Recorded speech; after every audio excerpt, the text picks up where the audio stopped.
for finding your seat. And we're going to reconvene the proceeding. At this point, we've reached cross-examination of the Karuk Tribe's witness, Mr. Tucker, and first in line is the Division of Water Rights prosecution team for cross-examination.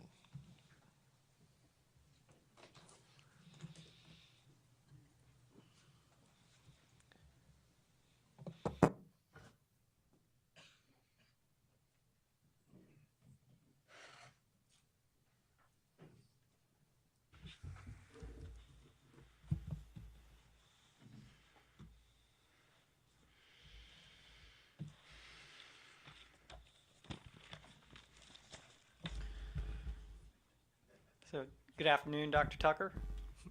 Good afternoon. So, I wanted to ask you about WR81.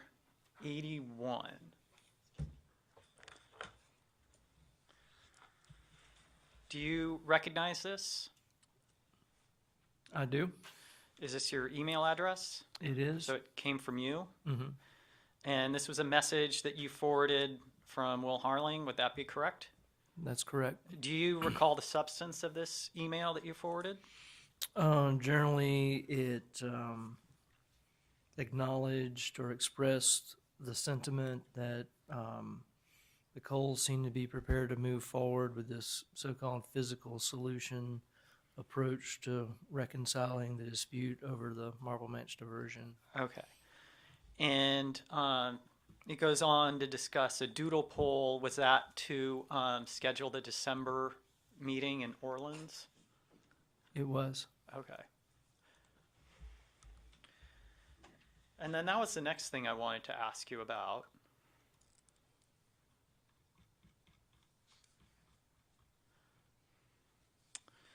This is WR83, the notes from that meeting.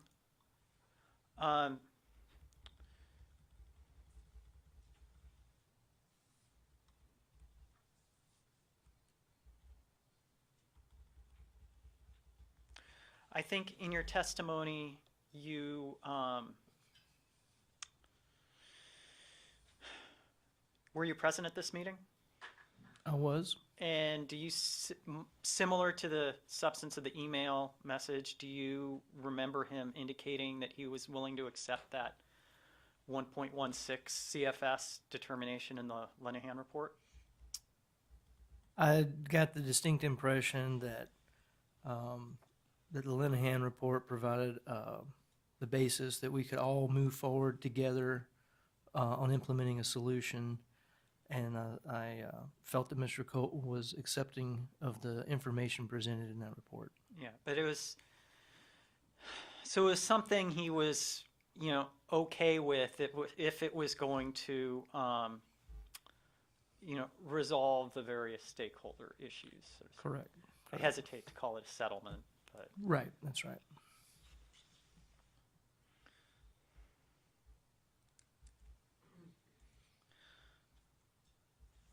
In your testimony, you talk some more about this stakeholder process. You say generally the idea was for the tribe and MCWIC to work with Mr. Cole to develop a diversion and power generation system that could meet Mr. Cole's energy needs with less water. So by less water, was it contemplated that it would be less than 3 CFS? Absolutely. Okay. And was the Karuk tribe willing to support grant funding for Marble Mountain to do that? Yes, we would have been willing to write letters of support or provide, you know, whatever technical expertise we could to help fashion or craft proposals. We were, you know, we've done this quite often with other landowners throughout the Klamath, where we, you know, it's not the goal of the tribe to put anybody out of business. It's not the goal of the tribe to end irrigated agriculture or anything like that. But it is the goal of the tribe to have fish that they can depend on. And so we're willing to work with landowners and willing to put in the, you know, the elbow grease, if you will, to go out and find money to help solve these problems. And did you ever indicate that to him? I did. Okay. Did you meet with him after the meeting?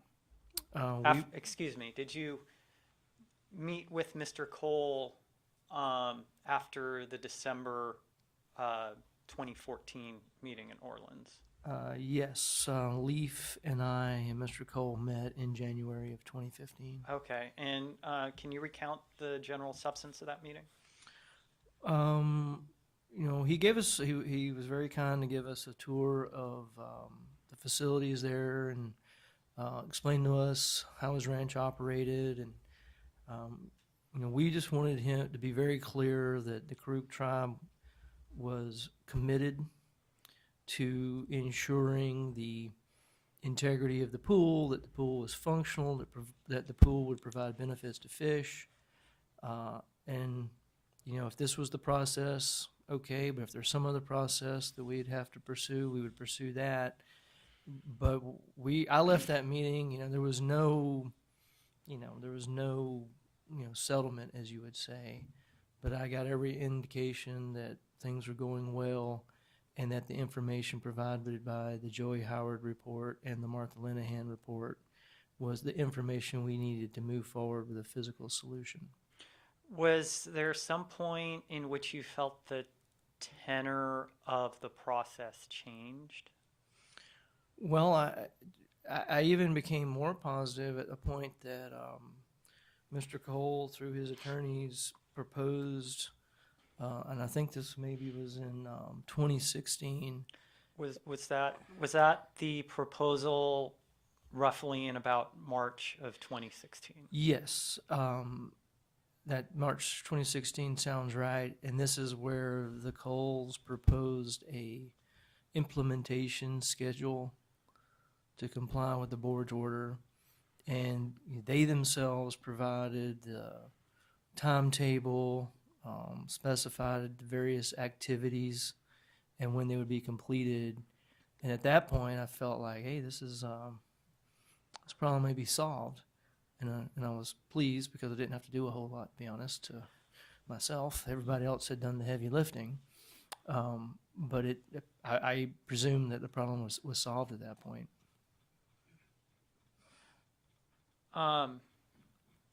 This is exhibit WR115. Yeah, that's it. Do you recognize this letter? I do. Is this where the legal counsel for the Coles proposed what I'll describe as a project loosely? Yes. Okay. And did your positivity continue after this? Well, I kept sort of checking in. Okay. And at this point, as that summer wore on, it appeared that these performance, the items and the deadlines are not being met. And so, my optimism quickly gave way to jaded pessimism that maybe this wasn't going to happen after all.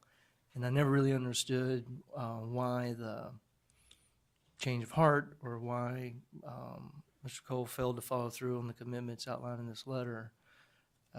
But I'd say the failure to do that is why have been down here all week together is because the commitments made in this letter were never made good on. Yeah, so I think you mentioned in your testimony previously that you and the tribe have been trying to find these collaborative solutions with Mr. Cole ongoing for 20 years, and with landowners in general, you try to work with them collaboratively. What has generally been your experience with Mr. Cole in particular? Well, I have to say I don't have a lot of direct personal experience with Mr. Cole aside from the meeting in December and the follow-up meeting in January. A lot of the information on the tribe's efforts and the performance of the pool as habitat, I just picked up through various staff meetings with my colleagues at the tribe and Mr. Soto. And that's sort of typical. It just was just general sense that this is going to be dealt with as a community. You know, this is, I don't live in the community. I live out on the coast. And so my advice sometimes to my boss and to my tribal council is to pursue things in an aggressive manner. But I think the reality for people that live here is neighbors have to depend on one another. All their kids go to school together. If there's a natural catastrophe, if there's a forest fire, if there's an ice storm, it doesn't matter if you like your neighbor or not. You might need them in a way that those of us who live in town don't. You know, you can get away with not knowing my neighbor and survive. But if you live in Orleans, you better know your neighbor because you might need them before the winter's over. And so I think that sort of sense of community is why the tribe, you know, wants to collaborate and solve these problems in a different manner than maybe pursuing either a legal remedy or administrative action. So it's why it's taken 2 decades to get here, is because of that attitude. Okay. And then lastly, I believe it's lastly, I'd like to ask you about it's WR 184, the Stanshaw Creek Coho Enhancement Project. Are you familiar with this project? I am. Okay. And I think, if you recall previously during the testimony of Mr. Soto, I asked him about a sediment plug deposited from, a reference to a sediment plug in the project description that was deposited from a 2005-2006 flood event when the upstream ditch diversion to Marble Mountain Ranch overtopped and caused severe gully erosion. Are you knowledgeable of that overtopping? My knowledge does not extend beyond just having reviewed the. Thank you. Yeah.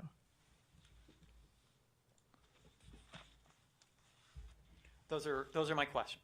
Okay, thank you, Mr. Petrozelli. Next, Ms. Brenner for Marble Mountain Ranch. No cross. Next, National Marine Fisheries Service.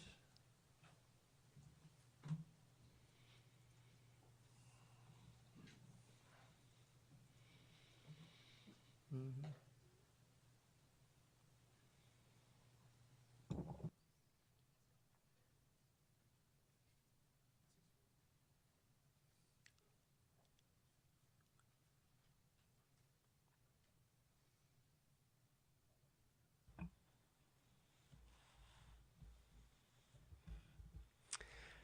Good afternoon. I just have a couple quick questions for you. Are you aware that the Karuk tribe has petitioned the National Marine Fisheries Service to list Chinook salmon in the Klamath River? I am intimately aware.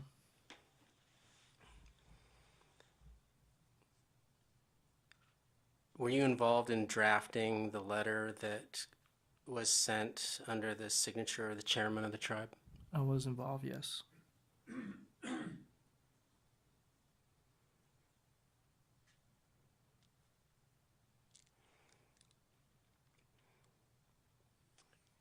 Do you recall that the letter states historically KTS Chinook, and KTS stands for?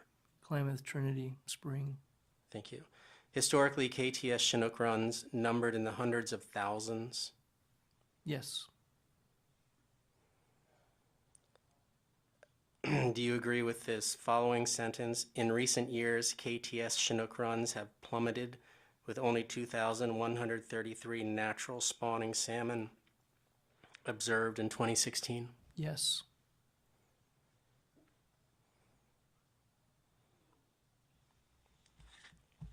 Regardless of the outcome of the federal listing process, do you believe those differences, that decline in population numbers, underscores the importance of reducing the impairment of cold water refugia, no matter where they occur in the Klamath Trinity system?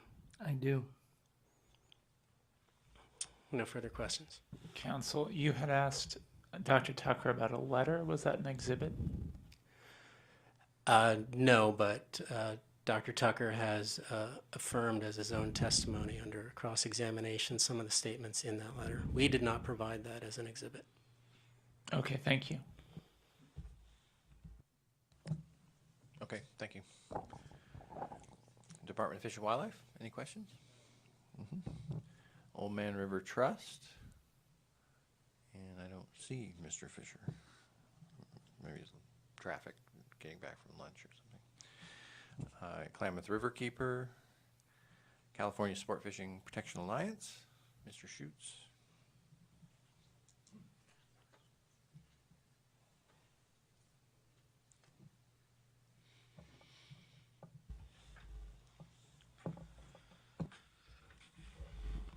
Good afternoon, Dr. Tucker. Everybody's buttering me up. Chris Schutz for the California Sport Fishing Protection Alliance. Just a couple of questions.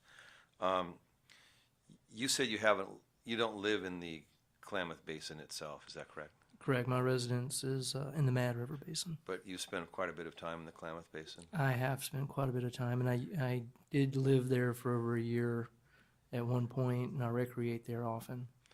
And is it fair to say that, do you ever visit any of the stream tributaries to the Klamath River just for recreational purposes? I do. And how do you do that in the summertime? I do. In the summertime, say in July or August, how do the temperatures, the ambient air temperatures in those, along those smaller streams compare with the temperature, say, on Highway 96? Well, if you go to Orleans area on a Saturday in August, almost everybody is sitting in a tributary of the Klamath River. It's people seek out these cold water streams, whether it's just to hang out in a lounge chair or swim, because the temperature in many of the tributaries to the Klamath is, a welcome relief to temperatures that can be in the over 100 degrees. And is it common that the temperatures are 10 degrees lower than, say, along the highway? The temperature between the air temperature and the water temperature? No, the air temperature along in some of these tributary streams, is it common that the ambient air temperature is 10 degrees cooler than the ambient air temperature, say, if you pulled off along the highway? I would say that's accurate. 15? I don't know. Maybe not. Maybe Okay. somewhere around in there. Very good. So you talked before about the tribal trust responsibilities of the government and the tribal trust values that the government has a responsibility to defend. Would you consider the human use of what you might call human thermal refugia along these tributaries to the Klamath in the summer to be a tribal trust use? Yeah, and I think that was really demonstrated by Mr. Alber's testimony earlier this week, that his family used Stanshaw Creek's thermal refugia throughout his life as a place of recreation, a place where values and practices are passed down from generation to generation. So absolutely having these kinds of areas, and I think maybe we would call it recreation, but I think it is sort of a part of the fabric of the lifestyle and culture of Karuk people to spend time in these places, whether they're fishing or not. And to your knowledge, would that also extend to the other tribes along the Klamath River? Well, I might get in trouble if I speak for neighboring tribes, but I do think this is common among Klamath River tribes, yes. Thank you. That's all I have. Thank you. Council, you had referenced, I believe it was 10 degrees in one of your questions. Was it with Fahrenheit. Fahrenheit? Thank you. Good. Good. Is there anyone from PCFFA? And at this point, I would ask Council, Mr. Hunt, if you have any redirect testimony for this witness? No. Okay, for Dr. Tucker. Sorry, my bad. I'm not great at that. Good. So there'll be no recross, and so at this point, I request that or unless staff has anything for this witness. So I have one just small question to be tortuously correct. You had been asked about 10 degrees. You said yes. He clarified Fahrenheit. Was that your understanding of the question? I presumed he was speaking in Fahrenheit. Okay, thank you. Yeah, this is a theme. I know, right? Okay, very good. Thank you, Counselor. So at this point, I'd like to request the Karuk tribe offer exhibits into evidence. The Karuk tribe offers exhibits KT 1 through 9 into evidence. Thank you. And do any parties have objections? No objections. So for the record, these exhibits are entered into the record. And we'll now, the next part of our proceeding is to continue Old Man River Trust's opening statement and direct testimony, followed by cross-examination in the order I previously identified. Redirect and recross-examination of the witnesses may then be permitted. And have you taken the oath? Forgive me if I've forgotten. We could do it again to be safe. Okay. Will you raise your right hand? Do you swear or affirm that the testimony you're about to give is the truth? If so, answer yes, I do. In the microphone, please. Yes, I do. Thank you. You may be seated, make yourself comfortable, and proceed. Yes, Counsel. I just want a clarification. He's done his opening statement, so we're just having testimony, right? I suppose so, or because you're right, he did the opening statement. I wasn't clear that you had completed it, though. I hadn't necessarily. We were trying to accommodate schedules of other people on Monday and Tuesday. Okay, Counselor. I mean, go ahead.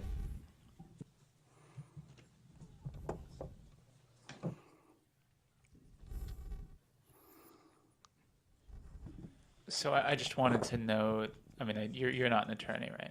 No. Okay, yeah. So this is an administrative hearing. We're sort of a hybrid between court and everyday life. So, you're giving factual testimony. I would like to, and referring to the exhibits that we've seen. Right.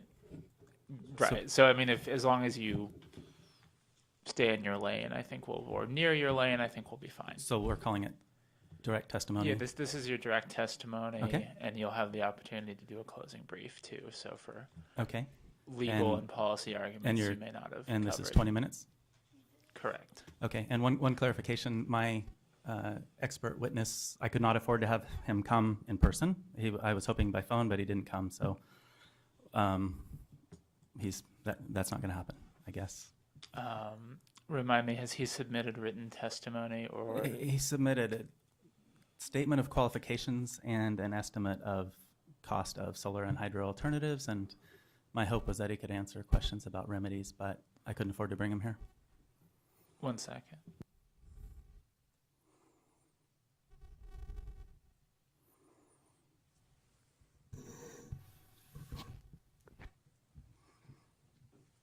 So this will be the same as the CDFW situation yesterday where one of their witnesses couldn't make it. It's hearsay. There are some weight of the evidence issues, but it can still be admitted for what it is without Okay. him here to speak to Okay, it. so I'm going to do my best to explain my knowledge of alternatives based on personal experience, based on speaking with the expert, and we can, yeah.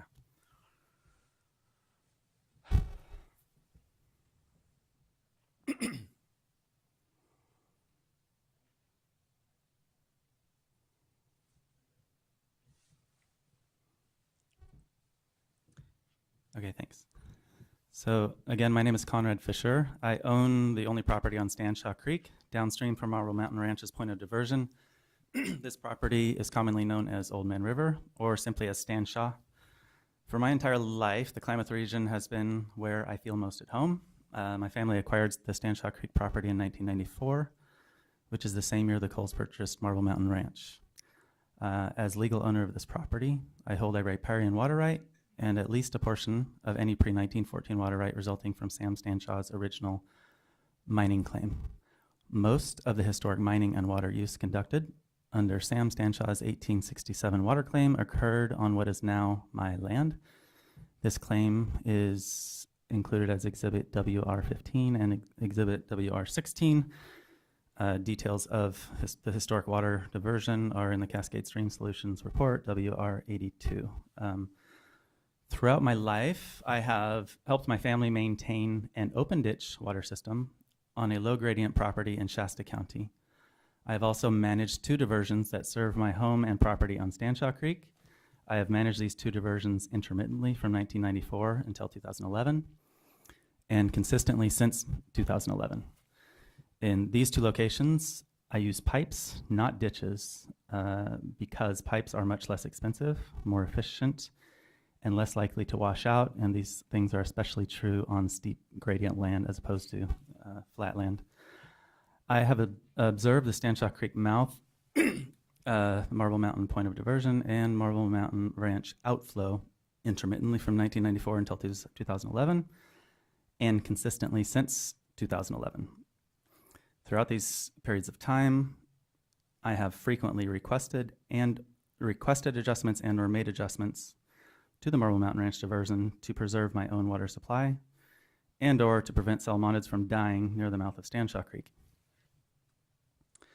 The quantity and method of diversion of water from Stanshaw Creek affects me personally and financially. The confluence of Stanshaw Creek and the Klamath River is my home, and it's my favorite place on this earth. The water in the creek is the most essential part of that property. Since Marble Mountain Ranch has stopped diverting for hydropower use in the summer, very recently, I can now hear the creek from my house in the summer for the first time since last century. For me, this has a value beyond words and beyond dollars. The plume of water that goes into the Klamath River when Stanshaw Creek is allowed to flow to the river is also a public trust asset and valuable to me personally. It's essentially clean water in the river at a time when, at many times when the Klamath River has toxic algae and is unsafe for contact. The pool near the mouth of the creek is valuable not just for coho, but for paddling, as you saw in Phil Albert's testimony, and swimming and cooling off in the summer. The dead fish and dewatering events we heard about a lot from other people at certain moments in time, I have witnessed on an ongoing basis for most of my time owning, since Marble Mountain Ranch is on the property. They have occurred less since the summer of 2016 after regulatory actions were taken. What often occurs when fish die is the most common result is later in the summer, as the natural flows go down in the creek, it's necessary for Marble Mountain Ranch to fortify their diversion. This, in the period of a few hours or half a day, decreases the stream by as much as 90%, sometimes as little as 50%, but that rapid decrease in the creek strands fish. So I responded to this very differently in many different years. At some times I've called CDFW's office in Wairika and said, pool's going down, fish are dying, what do I do? It's hard for me to see them flopping in the sun and dying. I've been asked to call them as soon as they come, but traditionally the agencies, NOAA Fisheries or CDFW, cannot get there before the predators. So creek gets dewatered, fish are flopping, fish die. It's usually not very long, especially in a remote place like this where the ecosystem is intact for a bird to come eat them. So I've also picked them up after they have died and saved them, even though it's illegal, and called the agencies then. Then the statement is,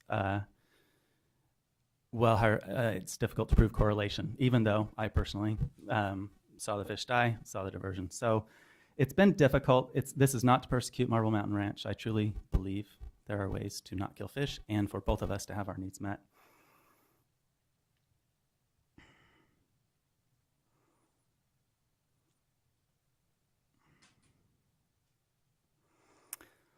So the saving fish efforts have taken many different turns. We've heard a lot about moving rocks. Again, the most common thing that happens is the creek, due to increased diversion, goes down. It becomes necessary to either rescue fish and it requires a lot of people to do that, but if the creek is going down, oftentimes the natural thing that happens is the creek will go to the pool, a portion to the river. As the flow goes down, unnaturally, it becomes necessary to choose all the water going to the pool or all the water going to the river. Without the diversion, these choices often wouldn't have to be made. The quantity and method of Marble Mountain Ranch's diversion impair my ability to divert water and to exercise my water rights and earn money from my land to pay taxes, insurance, maintenance, and upgrades. Fluctuations in water levels from the Marble Mountain Ranch diversion leave my point of diversion out of the water at times, causing my house to run out of water until I'm able to adjust the point of diversion to new water levels. So just picture a pipe in a creek, water level goes down. It's hard to choose a place if you don't know what level the creek will be at. Because I must travel a lot for work, having my water system go out a lot unexpectedly has harmful impacts. It has prevented me from keeping a fruit orchard alive because I can't afford to pay someone there and I'm away for work a lot. I have invested a lot of time into this orchard, and it has been a dream of mine to grow more fruit trees than I could ever eat from so that I can share with the community or let people pick fruit, but that hasn't come true yet. It has been difficult for me to rent cabins because it's hard to find people who are willing to manage a water system that requires frequent adjustments of the point of diversion. And I like to offer my place for free to entities, nonprofits, the tribe, to do certain events. And if I'm away and I want to say yes, it's very difficult to say yes because you never know if the water will be working at my place. And finally, Marble Mountain Ranch's diversion thus far has prevented me from installing a fish-friendly hydropower system to meet my own electricity needs. Since my family acquired the Stanshaw Creek property in 1994, we have relied on propane and gas generators. I'd like to speak about potential remedies that use a reasonable quantity of water and a reasonable method of diversion. And I've spoken with about these with Doug Cole in January 2013. I met with Doug to discuss alternatives and walk and visit an alternative point of diversion, which I somewhat discussed yesterday. When I got there, Doug didn't want to walk to this specific point of diversion. He had a pistol on his waist, so I didn't argue. We did agree to the following, however, on that day. We agreed that for the purposes of determining a physical solution, we would evaluate pros and cons, including cost per kilowatt hour of the following three options. Hydropower using the current point of diversion with a return flow at Highway 96, which is what we've heard almost exclusively about. Option number 2 that we agreed to pursue, discuss, evaluate was hydropower with a higher point of diversion and returning the flow higher than the bypass reach of a future hydro system for my property, and solar or solar power generator combo. This agreement was on January 13th, 2016. I followed up that same day with an email that listed these three options and said to Doug, I said, please let me know if you agree to these. If you agree, can one of us share this with Will Harling before the meeting tomorrow, the meeting we've heard a lot about in Orleans, where all the stakeholders came together.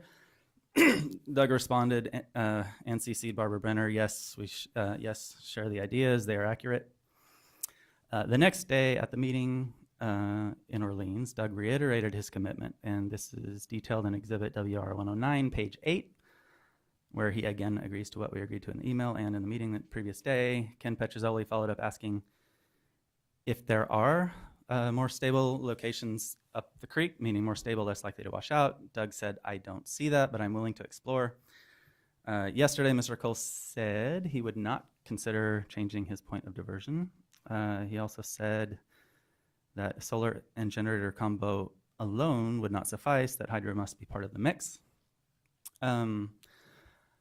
I would ask the water board, as you contemplate the economic impacts and reasonable water use and balance these, that you please consider all three of these options, which Doug and I previously agreed to evaluate, not just the first one.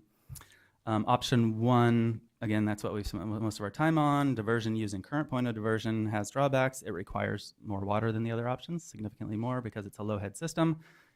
It would require a very expensive return flow project. I agree it's expensive. That was an option, I believe, when taxpayers were possibly going to fund it. It's not so much feasible without that, I don't think. And option 1 violates my right to install a fish-friendly hydropower system. Option 2, again, these are the ones Doug and I agreed to evaluate. Diversion using a higher point of diversion. We agreed previously, and yesterday he said no. We diversion using a higher point of diversion. And I can explain this in more detail if you want in from looking at the map, but this proposal this is the expert I would have had, generated a proposal that would have applied to my land or to Doug Cole's land. The measurements are similar. Exhibit OMRT3 shows what you can do with a 0.23 CFS diversion, could produce 4.1 kilowatts at a cost of $11,200. If you quadruple that amount of water to 0.92 CFS, you could get 16.7 kilowatt of output.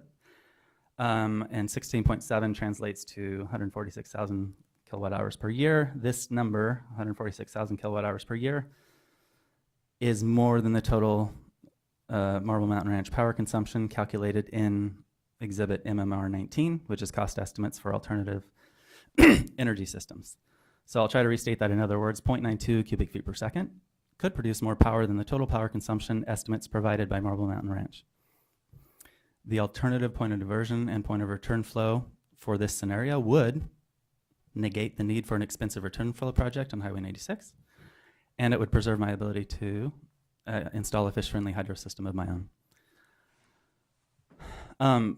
Just a few things about Exhibit MMR 19, alternative energy systems. The first estimate in there was by someone named Pavel, whom I know, refers to an attachment describing how the power needs were calculated to come at this total annual kilowatt hours. I would note that that attachment was not included in the exhibit. If it's not in here somewhere, I would ask that Marble Mountain Ranch provide it to the State Water Resources Control Board. Speaking a bit more about to option 3, solar or solar generator options. We've heard a lot about how expensive those are. I think it's important to look into where those different costs comes from. The first estimate by Pavel, $425,000 cost. It is my understanding that this includes the cost of rewiring the ranch and new power distribution systems, more than just producing power. So this is upgrades that are needed with or without the water use curtailments. Similarly, in the second estimate, 500 includes a 500 kilowatt battery bank and a replacement of an underground storage grid. That's, again, upgrades that may be needed, but not as a result of the regulatory actions we are contemplated, not as a result of bypass flow requirements. So yes, it's a big number, but it's not a big number because of what the fish need.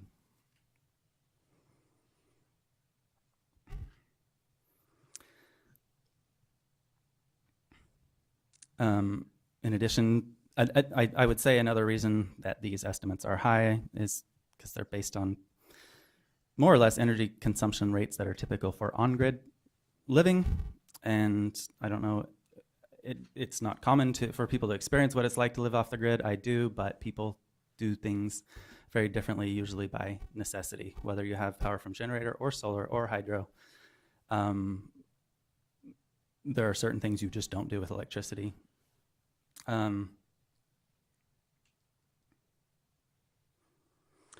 First off, off-grid living, for off-grid living, it is customary and necessary, typically, to heat with propane or wood, not electricity. That's, if you know people off the grid, ask them, that's usually what happens. In our area, it's reasonable and customary to cool with a swamp cooler, not AC. And most off-grid living, it is reasonable and customary to use propane rather than electricity for refrigeration, water heaters, clothes dryers, and cooking. These things, if you do the math and look at what consumes large amounts of electricity, I've included an exhibit that talks about what uses how much electricity, Energy Savers Home Energy Use Guide, OMRT 8. You will see it's what uses different amounts of power. But again, what is customary for off-grid living is not the same for on-grid.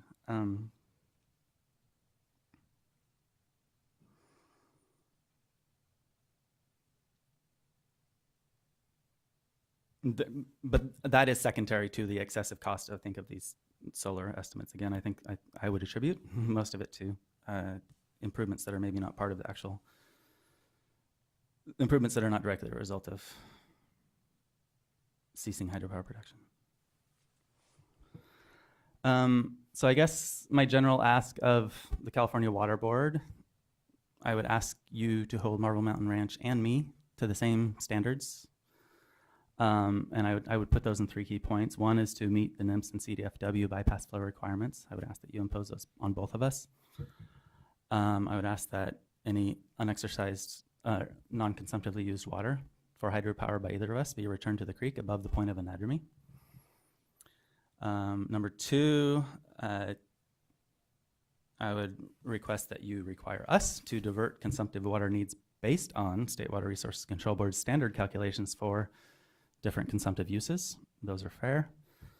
And 3, which will make number 1 and 2 possible, if either of our energy consumption and production relies on water from Stanshaw Creek, please require us to produce and consume electricity at rates that are reasonable and customary for off-grid living in our area.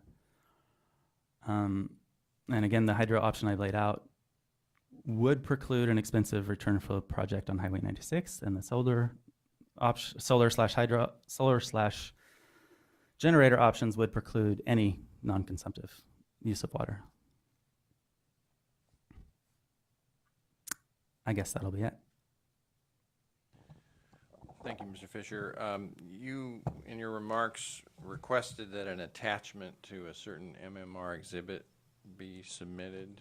Yeah, forgive me if it is somewhere in here, but I did not There's see a it. cost estimate that's MMR number 15, I think.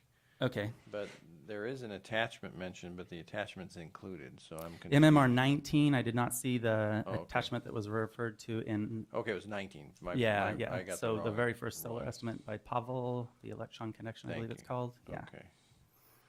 So there's an attachment and there's information there that you believe would answer some questions about I'm details? opening it right now. Yeah. So, or we could open it on the common thing if you want. I'm looking at the Electrician Incorporated, and it's 1 page. And in parentheses, last line, first paragraph, it says see attached. Oh, calculation, okay. And that's not part of.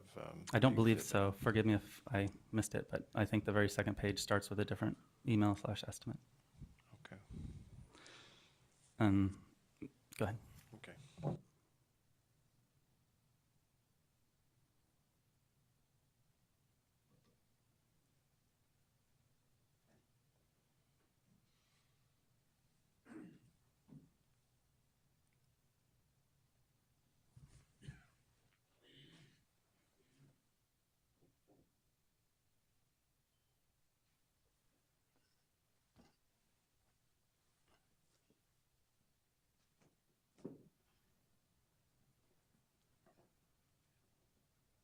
Okay, well, I just, wanted to have an understanding of specifically what you were talking about, so that helps.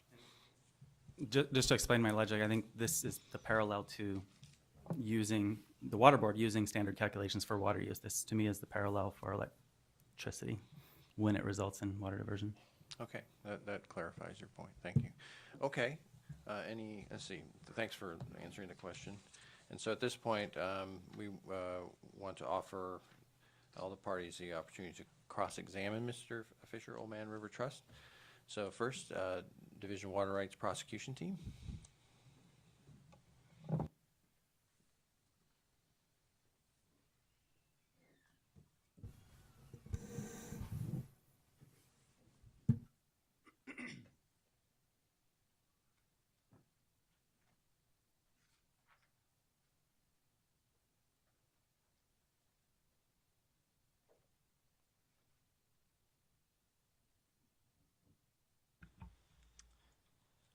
Good afternoon, Mr. Fisher. Do you recall the video I presented in my opening statement? Yes. Did you shoot that video? Yes. Is that your voice in the video? Yes. Consistent with the date caption in the video, was that video taken in January 2014? Whatever date it said on it, I don't have that on the top of my head. Okay. The date in the email was truthful. Okay. And Is this that email? Yes, Okay. And you sent this? I did. Okay.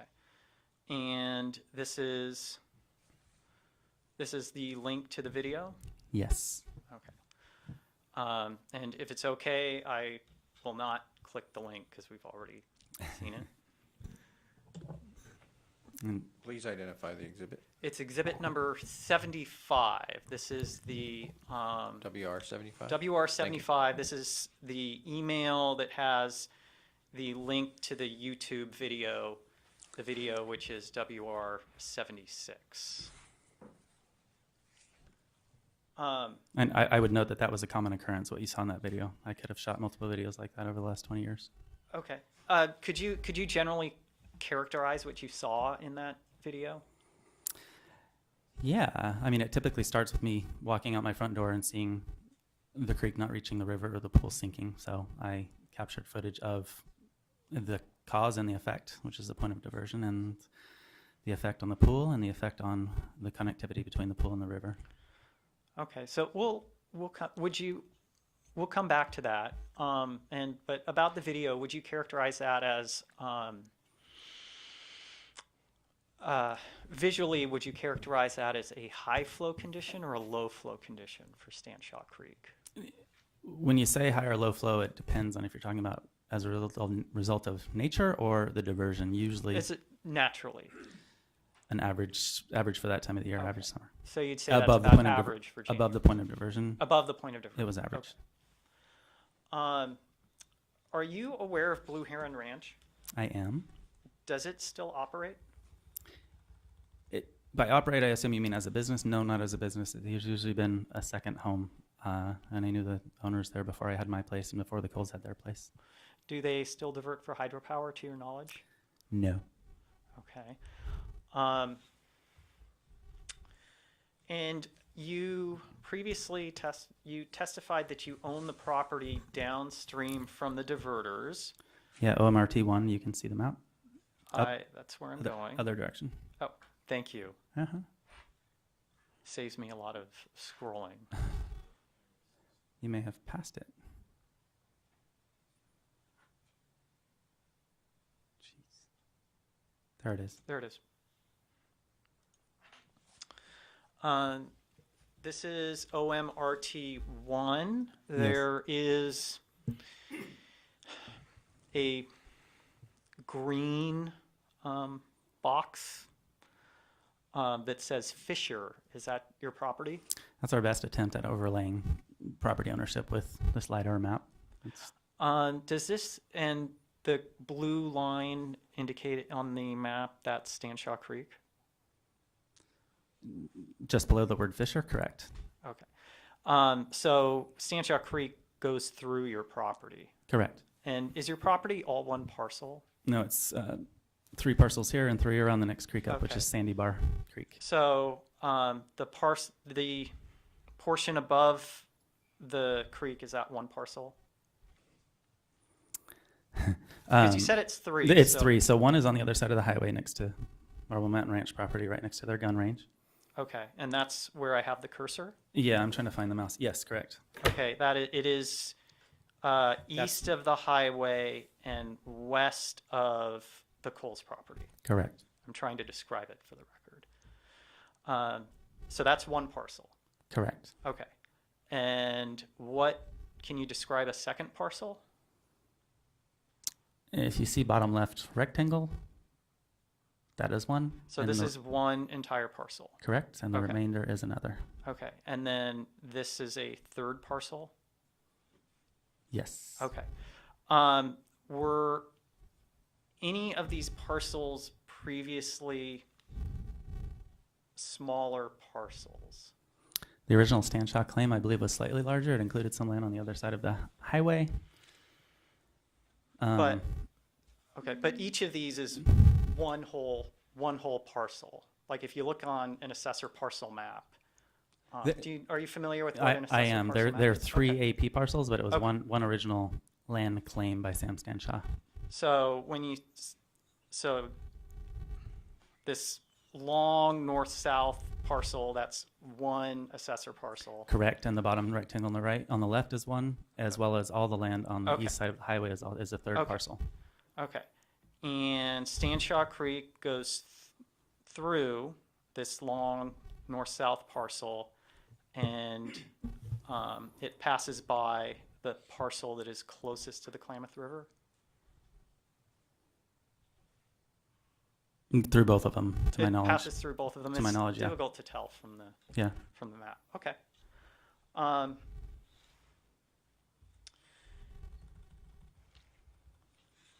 And is it correct that you're also the executive director for Klamath Riverkeeper? I am. And can you talk about what you do in that role? Essentially, it's advocacy and public education to restore fisheries and water quality for the people who most depend on them.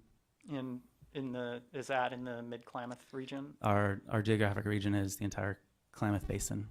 Okay. And what kind of things do you do in that role? And more a l- specifically. A lot of boring administration, people management, fundraising. At this current time, I'm delegating most of the more enjoyable tasks, but Okay. my core competencies, I would say, are policy advocacy. Okay. And how long have you been doing in this role? My entire adult life, I've worked for public interest organizations. Okay. And specifically Klamath Riverkeeper? No, Klamath Riverkeeper since 2011. Okay. All right.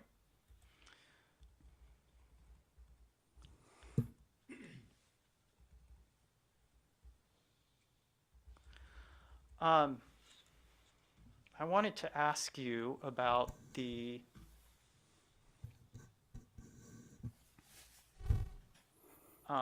Coho Enhancement Project. Mm-hmm. And I am going to scroll down and open Exhibit WR 184 once I find it.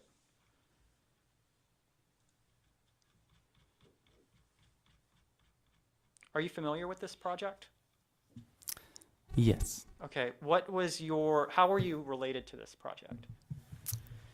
Well, as the landowner, I signed off on it. I was consulted as the grant was being written. I was asked about my knowledge of how the pool has looked over the years based on being there. I know what happens at high floods. I was the only person I know I was the only person there during the 98 flood, which after that pool was amazing. It was probably at its best. So yeah, I've been there the most, and I've seen how the river and the creek behave at different levels. And when you say as the landowner you had to sign off on the project, that means because you own the property, you gave consent for the project to be done on your property. Correct. Bulldozers and dump trucks driving right by my house for a very long time. I highlighted a portion of the project description. I'm going to highlight a portion that I have previously referenced in this proceeding. Can you read that, please? Originating from Stanshaw Creek, the bulk of the sediment plug was deposited during the 2005-2006 flood event when the upstream ditch diversion to Marble Mountain Ranch overtopped, causing severe gully erosion. Did you witness that flood event? I witnessed it immediately after it happened, so I saw the mud come down and I walked up and saw what happened. So you saw the flood event, and when you say you walked up, To the do you walk up? Does that mean you walked up to the diversion ditch? to below it where you could see it, not on top of it, but below it, so you could see the whole thing. And what could you see? I would characterize it as a mudslide. Okay, what from the ditch? Yeah. And what did the ditch look like? Red mud on the hillside, probably Okay, just as tall as a, all right. I don't know, 7-story building. Okay. So similar to this event, have you witnessed other mudslides near your property? Yes, I would say in the time we've owned the property,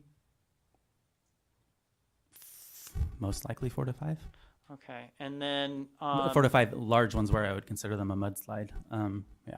and after witnessing these mudslides, did you ever walk up to the diversion ditch? Most of the time, unless there was some reason I could not, I not only walked to the diversion to ditch to see the cause, I walked upstream. I drove upstream to Sandy Bar Creek to see its clarity. I would drive down to Irving Creek to see its clarity at its mouth, and if I had time, see more to just kind of understand what the difference was. Okay, and where is Sandy Bar Creek, just for reference? Roughly 3/4 of a mile upstream, so it enters the Klamath in the winter. You can see it from my porch. Okay. And when you would go to Sandy Bar Creek, how would it look? When you strike that, when you would go to Sandy Bar Creek after one of these mudslides, how would it look as compared to Stanshaw Creek? Both Irving and Sandy Bar were significantly more clear. On 2 occasions, I grabbed jar samples of each 3 places to show the difference. Okay. And about how many times has this happened? As I said, about roughly 4 over the last 20 years. If I dug through electronic calendars and emails, I could piece together the timeline. Okay. And by this, I'm talking about events I would consider a mudslide. All right. In general, in the time you've been living at your property, have you noticed changes in the thermal refusal pool? Yes. And, I mean, could Kind of consistently with what Phil saw when he was younger, shortly after 1994, after he bought the place. Yeah, and can you describe that? It was clear that more water was being diverted shortly after he bought the place. So what did it look like earlier in your memory? Well, Was it I mean, bigger? I Was it- I floated by there before we owned the property, but we bought the property in '94, so that's Okay, so can you remember back to 94? yeah. Okay, and what did it look like then? I can remember sitting at the mouth of the creek when we very first got the place in the sands, and there was water entering the Klamath. There were a few adult salmon, and it was a nice place to swim. There was sand, and there was clean water, a clean water plume in the Klamath. I was there with my father, and we could swim and sit in the sand. And how did that change over time? It changed relatively quickly. How quickly? With I will say within roughly 2 years of us having purchased the place. So within 2 years, what kind of changes did you notice? The total volume of the total flow of the creek diminished dramatically to the point that at many times it was no longer reaching the Klamath River, and at other times, and I'm speaking over a longer period, but starting 2 years after we purchased it, the pool would sink to the point that it was a warm cesspool. Okay. You mentioned that occurrences such as those you documented in the video were not uncommon. How often have you observed the point of diversion at Marble Mountain Ranch diverting all or most of the creek flow? I would say definitely most years between about 2019 or 2014, most of the middle 15 years of the time we own the place. Okay. Is there a time of year when it happens more? Yeah, there's a common event that happens in the spring or early summer, and this is where I usually hope I'm there. It's the time when a lot of fish will die. So as a result of natural decrease in flow above the point of diversion, Marble Mountain Ranch will fortify their diversion to capture enough water. And at that time, the flow decreases dramatically. And at those times, I try to do what I can to prevent fish from dying. Is this fortification of the diversion, as you describe it, what you mean by the common event? So you said there's a common event every spring. Yep. Is this common event the fortification of the diversion, as you described it? Yes, but I see the flow decrease first, then I go verify what caused it. Okay.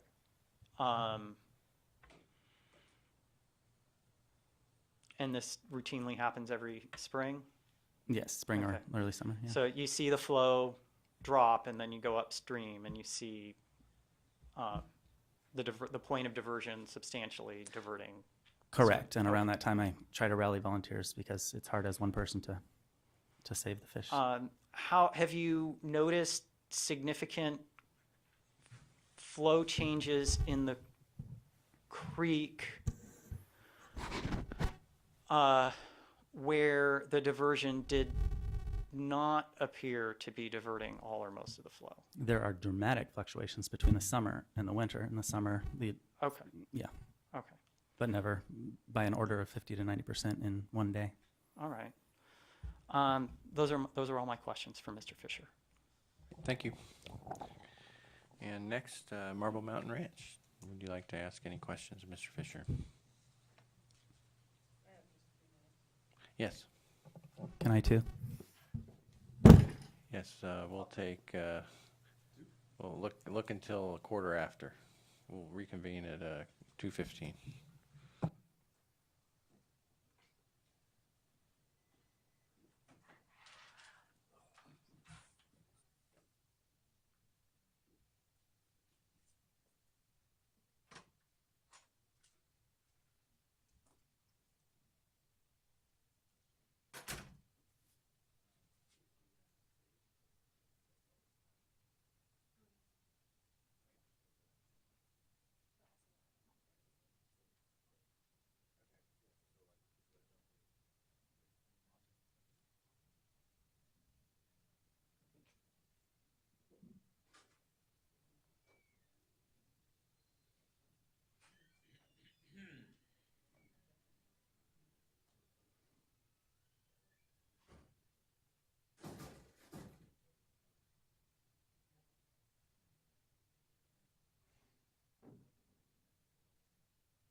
That was kind of a fast break. Are you all right? Do you need more time? Just a minute. Sure. Thank you. Thank you very much. So we'll take another minute or two. Sure. Yeah, go ahead and pull up what you need. We're going to wait for the court reporter before we reconvene.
All right, thanks, everybody. And good, Mrs. Brenner. Thank you. I just have one quick question. Pulled up on the screen is Water Rights Exhibit 184. Can you just read into the record the sentence that's highlighted, Mr. Fisher? In addition, chronic wasting of Stanshaw Creek banks adjacent to the Fisher driveway below Highway 96 culverts continued to deposit material into the pool. Thank you. That's all I have. Thank you, Ms. Brenner. And next, National Marine Fisheries Service. Any questions for Old Man River Trust? Oh, I don't see Mr. Kiefer. Department of Fish and Wildlife? No questions.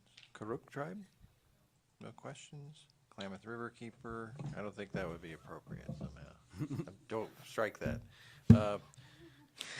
This is a serious proceeding, sorry. California Sport Fishing Protection Alliance? And PCFFA, which I'm convinced is not in the room. Okay. Okay, that's not appropriate. So, staff, any questions for Mr. Fisher? I have a couple questions. So you had described your personal experience of seeing the water level in the pool change, seeing stranded fish. I couldn't quite tell from your testimony how common an event that is. Can you expand on that? The majority of years that I've owned the property. So, and once a year when it happens, or? The specific event I described, which is the early summer event, usually happens the most severe once in a summer when I have to rally the troops to save the fish when the diversion increases and fish will die. Do we not round up a bunch of volunteers to save them? And to channel to make a choice because there's so little water to keep the pool full. So this happens most years all at once, or it kind of goes in stages, or? It will go in stages. I think the first, it seems, from the mouth, the biggest step is usually early spring, late summer, late spring, early summer, when it becomes necessary to fortify the diversion. Does that make sense? I want it to make sense to you. I think so. But then there has to be incremental adjustments. So for most of the time, we have both owned our properties. Well, I mean, I understand you have we've heard your testimony, your opinion about what the cause is, but I'm just trying to figure out what it looks like Right. at the pool, whether it's... Can we look at the way it commonly looks? Yeah, if there's an... OMRT 5. Okay.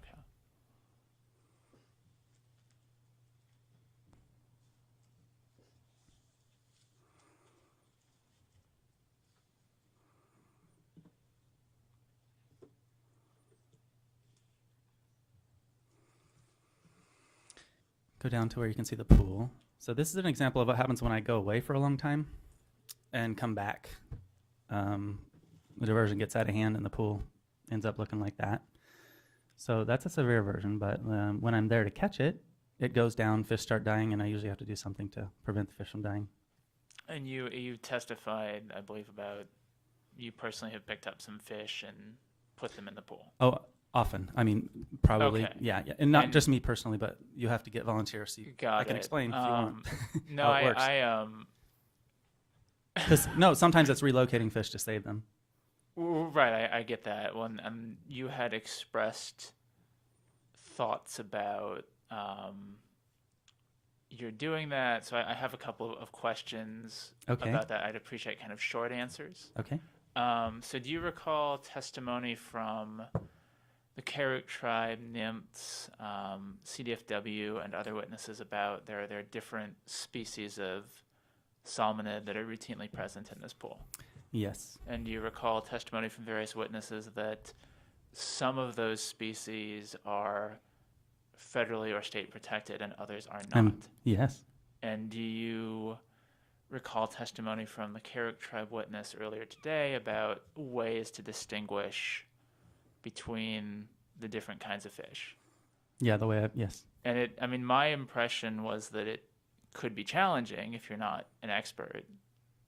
Do you consider yourself an expert? Challenging to relocate. To identify you know, is this a Chinook salmon or a steelhead I'm looking at, just for I example? don't try to identify when I save them. I save them all. Okay, got as it. many So as you possible. save them all. As many as possible, There's yeah. no particular species that you're concerned with.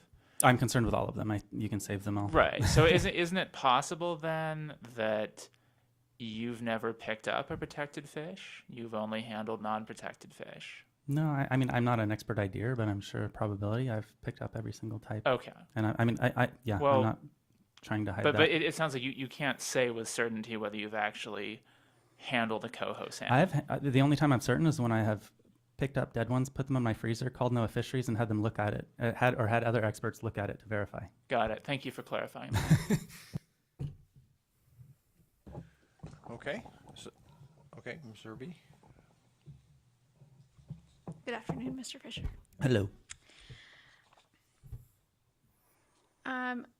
Again, some of these questions I may have missed part of your testimony, so if they're repetitive, I apologize. Mm-hmm. Where is your point of diversion located? My point of I have 2 points of diversion. One on the main stem of Stanshaw Creek, roughly between Highway 96 and Marble Mountain Ranches diversion. Mm-hmm. The other is on a tributary to Stanshaw Creek, which is only visible on the map I've provided.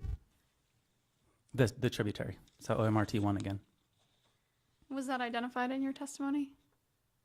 What? OMRT1? The tributary on this map. I don't see it labeled. Oh, if you see OMRT1, it doesn't really have a name, but you can see it looks like a creek going into Stanshaw Creek above the highway. Oh, okay. Yeah.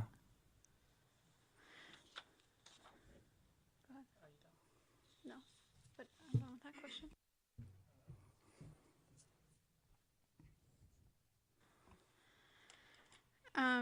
In your written testimony, you describe flooding on a road from the outfall at Irving Creek. Could you give me more details about that? Correct. If you can see the Blue Heron Ranch property, you can see where Highway 96 goes over Irving Creek. Just to the left of that, there is a road that goes to the Marble Mountain Ranch water outflow. So that's a easily accessible place from Highway 96. So if you were driving... Do you have the mouse? I wish. Oh, I think it's over here. Could you get...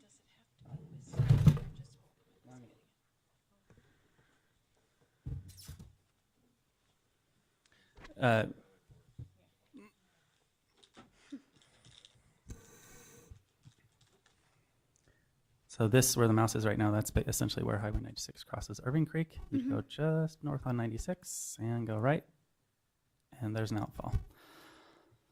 Where the water, previous to like the last 2 summers, came out of Marble Mountain Ranch and went into Irving Creek. And at those times, I mean, you can very easily see how much water is here versus how much water is coming out. And there's a road there? Yes. Yes, it's not shown on here, but it's a public dirt road that goes really just a little ways into the place where what was a creek coming out of Marble Mountain Ranch used to come. And that's what Blue Heron used to use for their hydro system.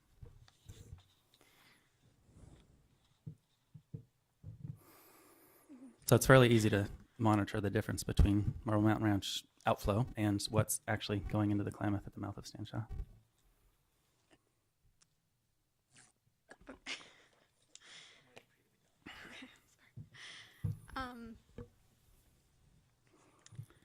Under what basis of right do you claim? Riparian and a portion of the pre-1914 established by Sam Stanshaw. Do you have an amount? I've filed a statement of diversion and use. Can't remember what I put on it. I know what my purpose is, but I don't off the top of my head know how to calculate it. Do you have an estimate for what your need would be if you were able to meet your hydropower needs and whatever other needs you might have? Well, the estimate I got was my hope. Like, he hasn't yet come, but that estimate, 0.23 CFS, to produce more than 4,000 watts 24/7 with a battery bank and a solar system would be honestly overkill and allow me to do what I would dream to do in the long run, which is have more than is there now. So 0.23 Would be allow, it depends on your- what my future plans are. I don't want for to, both consumptive and hydropower. consumptive is so negligible even with a huge garden that, yeah. Okay. Now I'm finished. So we've been having a conversation about this map. So what I want to do is just bring down a copy for you to mark a couple things. Okay. And I just want to clarify that overlaying property with this LiDAR, the only way to do it perfectly takes a lot more time than we had, but So this is all kind of an estimate, and it's The- not exact, Well, correct? no, I would say the creek is exact, but the property overlay could Got be it. adjusted up or down. Got it. Yeah. Well, I'm sure there's some other record there that would speak for itself. But can you mark the 3 different parcels you described to Mr. Petrozelli?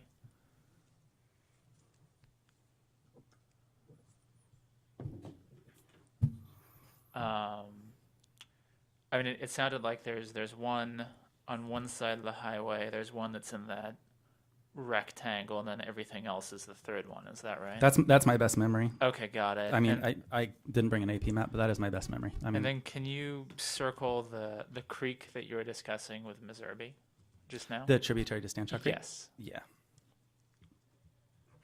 Okay. And then if you could also mark the outfall that you were discussing. Okay.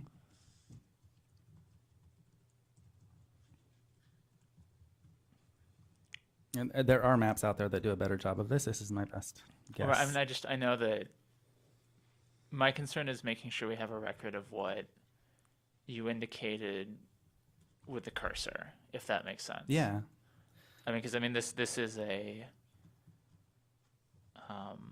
LiDAR map. I mean, you've talked about what the limitations of this map are. I just want to make sure it's clear Yeah. Okay. what you pointed to. Okay. I did 1, 2, 3 on parcels. I circled the tributary, and I put a line indicating the outfall from Cole property to Irving Creek. Okay. Thank you. Did you mark the road that is occasionally flooded? Yeah. Thank you. And if you could also label them, I think we're going to end up appreciating that. Okay. I'm going to label one water and one road. And this is, again, outflow that was there before the curtailment. Not so much now. Or that, yeah, it's not flowing as much anymore. Right.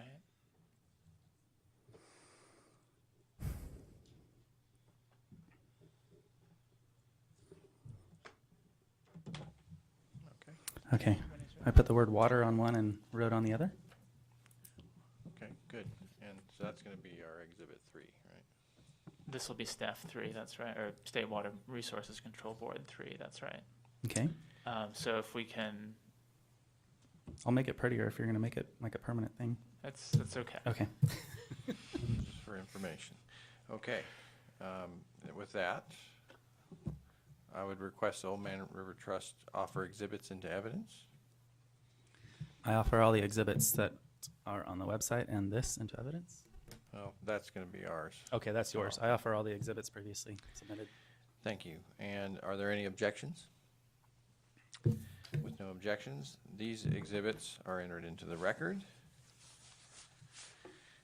Okay, and now we reach a point in the proceeding where we have opening statements by parties participating in cross and rebuttal only. And first, that is California Sport Fishing Protection Alliance's opening statement, then followed by the Pacific Coast Federation of Fishermen's Association and Institute for Fisheries Resources opening statement. And we have 20 minutes for this. Sure, Mr. Schutz. I just want to quickly note for the record that the map we had Mr. Fisher mark as staff 3 was originally OMRT 1, right? Yes. OMRT 1, just so it's clear.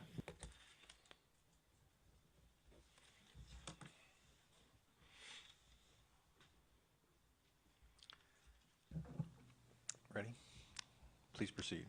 Thank you very much. Good afternoon again. Chris Schutz with the California Sport Fishing Protection Alliance. CSPA, otherwise California Sport Fishing Protection Alliance, is often known by the acronym CSPA or CSPA. CSPA originally developed an interest in this watershed in 2000 with its protest of water rights application 29449. It is one of the exhibits. I don't recall the number in the water rights team exhibit list. Our biggest concern coming into this proceeding was the fact that it's been 17 years without a resolution. Even though the particulars have changed, the actual application has been withdrawn, still many of the issues related to that application and that protest remain pending today. CSPA does not plan to put on rebuttal testimony, and I frankly hadn't planned to come and give an opening statement. However, since I'm afforded the opportunity, I'm going to say a few things. I realize that most of the people who participated in this hearing have way more skin in the game than CSPA does on this particular issue. The Karuk tribe, the diverter, the fisheries agencies as well have a lot more personally and culturally at stake than CSPA does. We do have an overriding interest in protection of fisheries and in the Klamath River fisheries in particular. We would like to see a resolution, but we don't have any way of presuming to recommend one or know what is appropriate, both because we don't have the technical level of detail that the fisheries agencies or that the diverter or that and the diverter's witnesses or that the Karuk tribe has been presented, or Mr. Conrad for that matter. And it would be presumptuous, frankly, for us to recommend any kind of agreement that might be appropriate. Nonetheless, we're hopeful that this matter can somehow be resolved, and that it gets resolved sort of with some level of permanence. It's really a problem for us that this protest, which dated to 2 predecessors of mine ago, is still, at least in substance, if not for the particular protest, dealing with a situation that hasn't been resolved. Water rights processes are often considered to be glacial. Sometimes that is perhaps more rapid than they actually transpire under. I'd really like to see something come of this. I'd like to see people resolve the problems and spend more time working on solutions and less time fighting amongst one another. I'm hopeful that they can, but in any case, I'm very hopeful that this is going to get resolved out of this proceeding, and that unlike what's happened to us in another proceeding, Elster Ranch in 2011, where we still haven't gotten a decision from the board, this is not going to be a prolonged process. Thanks very much. Thank you, Mr. Schutz. Do we have someone from PCFFA? No. Well, let the record show PCFFA did not attend the hearing, and I don't recall them attending any days of the hearing. Okay.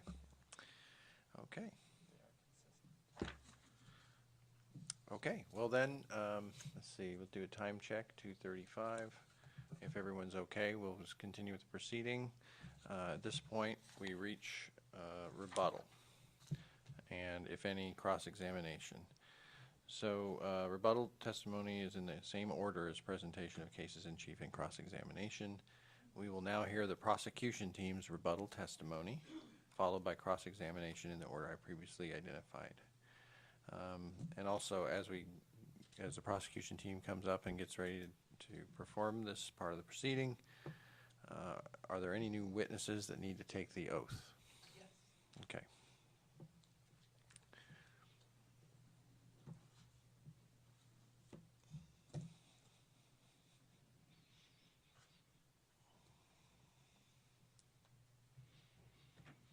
Well, that new witness should approach.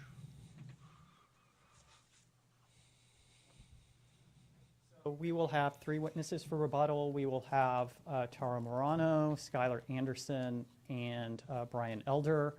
Brian Elder must take the oath. Okay. And I have 10 printed copies of a memorandum and curriculum vitae for Mr. Brian Elder. Okay. All right.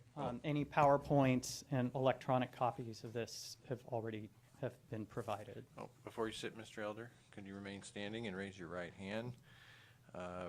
Do you swear or affirm that the testimony you're about to give is the truth? If so, answer yes, I do. Thank you. You may be seated. Okay. And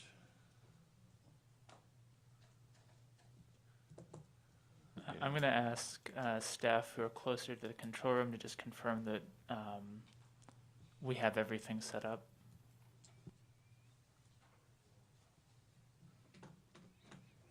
I see them nodding yes. Thank you.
So I'd like to introduce Mr. Brian Elder. The memorandum that I distributed, Mr. Elder, did you author that memorandum? I did. And is the curriculum vitae attached to that memorandum? Is that your curriculum vitae? Yes, it is. Okay, so go for it. All right. Well, again, I'm Brian Elder. I'm a senior water resource control engineer with the Office of Enforcement, State Water Board, Special Investigations Unit. I'm also the supervisor of that unit. Just a bit of background, I oversee 6 staff. I provide technical support on a variety of programs. And I also develop economic benefit of noncompliance and ability to pay analyses for cases statewide.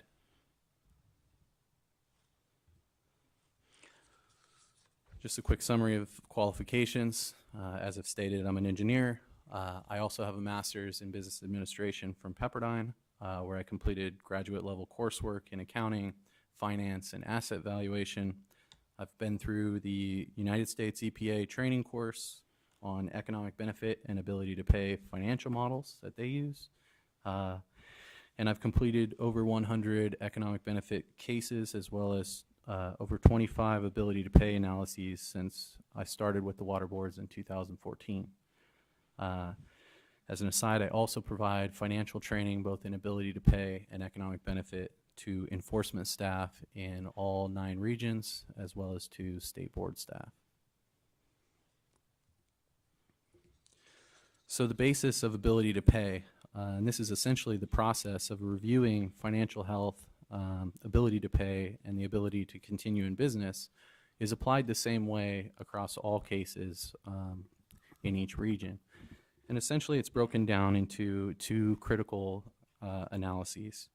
An assessment of the net cash flow, which is essentially cash receipts minus cash payments, which gives a good measure of financial health, and is also used regularly to evaluate the value of a company. In addition, we look at net worth, which is an assessment of both the assets and liabilities that a company or entity has, which plays into the ability of a company to finance or leverage their equity. And so in this particular case, this is a summary of the information that I reviewed and their associated evidence number. Tax filings from 2013 to 2016, the ability to pay claim form that was submitted by Mr. Cole in December of 2016, a public record search using our Westlaw legal database, Mr. Cole's written testimony, an engineering proposal presented from KASL Engineering, and alternative energy quotes provided.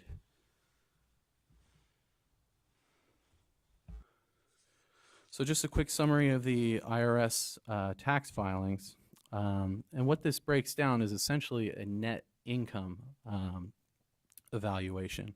Essentially, you have gross income. These would be cash receipts. This would be revenue that was generated minus total business expenses or deductions results in a total profit or loss. And as you can see here, in the last 2 years, Marble Mountain Ranch has experienced fairly significant net losses. The issue here, though, is that these are reported taxable income to the IRS, which is not representative of financial health or ability to pay. So instead, we look at cash flow, which is again based on only actual cash expenses that were incurred by the company in a given time period, for example, a taxable year. We exclude non-cash expenses, such as depreciation or amortization. And the reason being that these expenses are not real expenses, not cash expenses that were incurred on a given annual basis.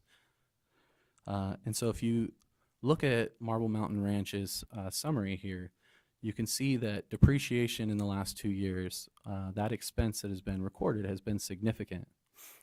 And backing out those numbers, we have cash flow, and what I've written here is a simplified cash flow that's been positive for all 4 years.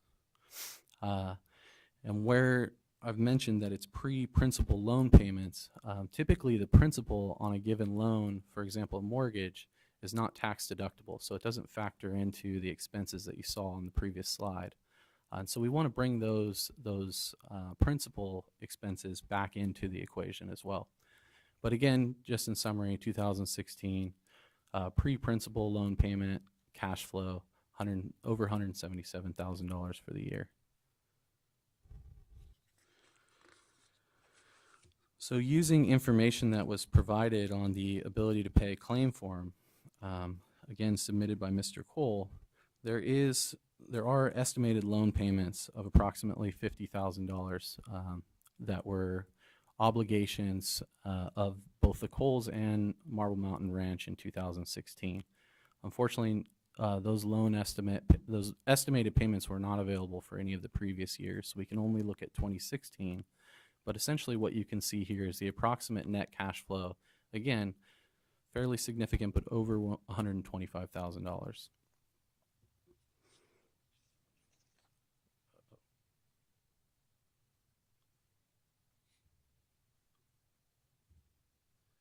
Sorry, my screen went black here. Here we go.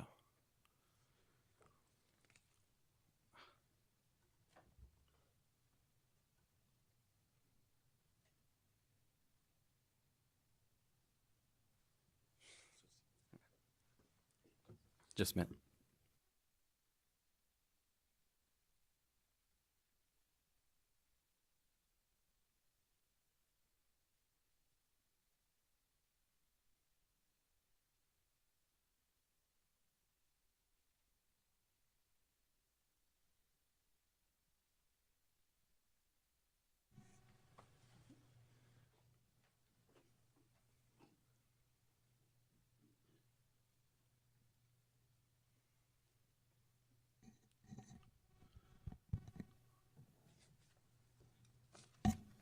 Okay.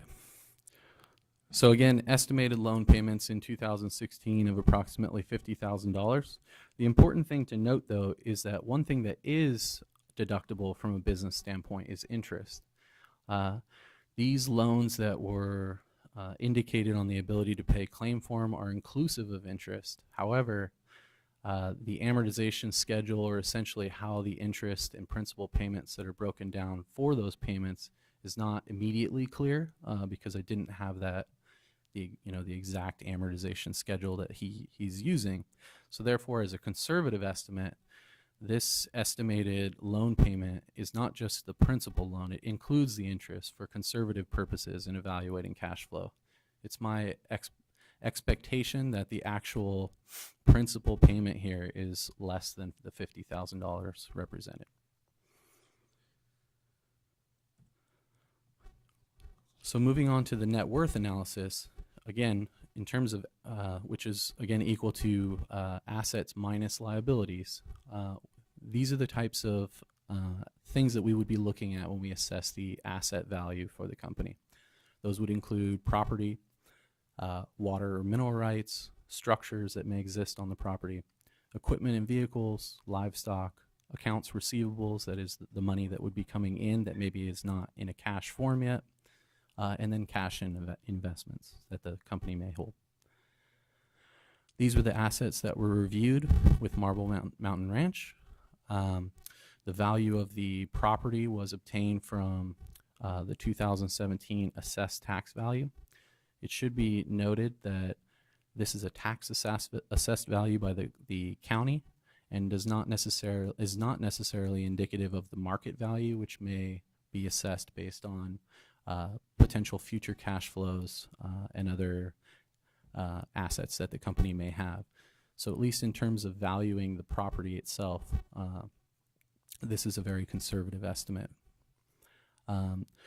Other known assets were included on the ability to pay claim form. Those totaled approximately $212,000.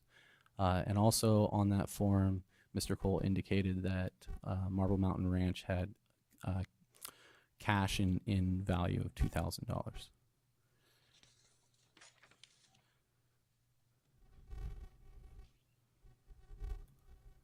In terms of liabilities, we look at mortgages, loans payable, accounts payable, so again, accounts that the company would have to pay, so these could be insurance or utility type accounts payable, something that would be seen on the balance sheet for a company, and any liens against the company. These were the liabilities that were indicated on the ability to pay claim form. There is one mortgage with a current value as of December 2016 that Mr. Cole indicated of approximately $247,000. And he also indicated 5 loan payables totaling $148,000. These loan payables include two, which appear to be for tractor equipment through Kubota, one for a newer 2017 vehicle, one for consulting services, and one for legal services. These 5 loans, I should note, if Mr. Cole had indicated a associated payment with those, would be included in those principal loan payments that I discussed earlier. So these have been subtracted from the cash flow, the payments associated with these. So doing a simplified net worth analysis, again, total asset values of $1.1 million minus approximately $400,000 leaves us with a net worth of just over $700,000. The important thing to note is the approximate debt to equity ratio here.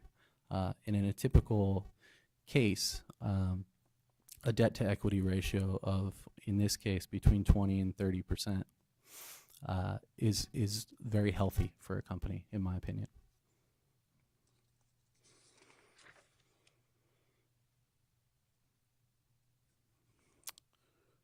And what this actually means. So what this means is that Marble Mountain Ranch is not significantly leveraged and likely has the ability to take on additional debt based in part on positive cash flow and increasing revenue stream, which I didn't discuss, and I think I missed that during the mix-up here, but essentially year-over-year revenue increases for Marble Mountain Ranch are approximately 20%. Just between 2016 and 2013, I believe the generated revenue is an increase of 70%.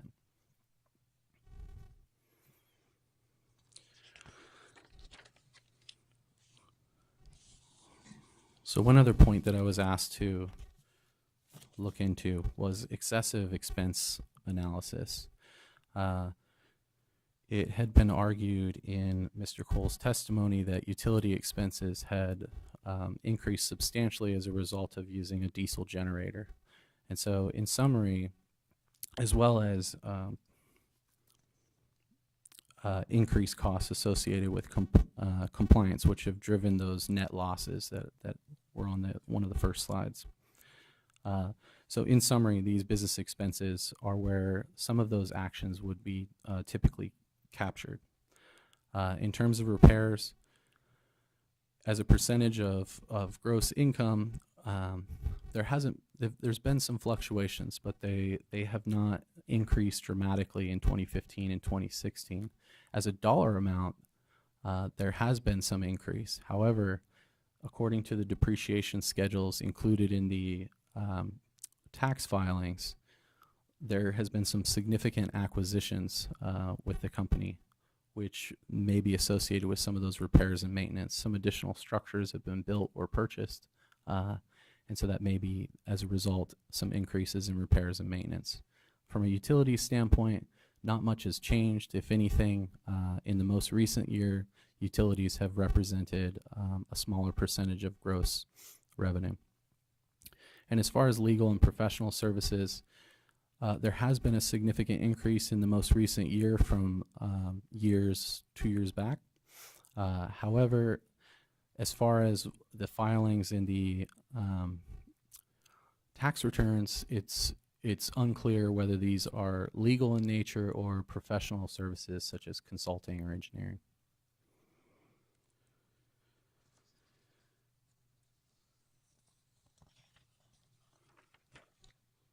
So I also looked at an alternatives analysis. These were really broken down into 2 main proposals that had dollar figures associated with them. The KASL consulting engineers. These, I believe, were engineering and survey services associated with upgrading the existing diversion channel.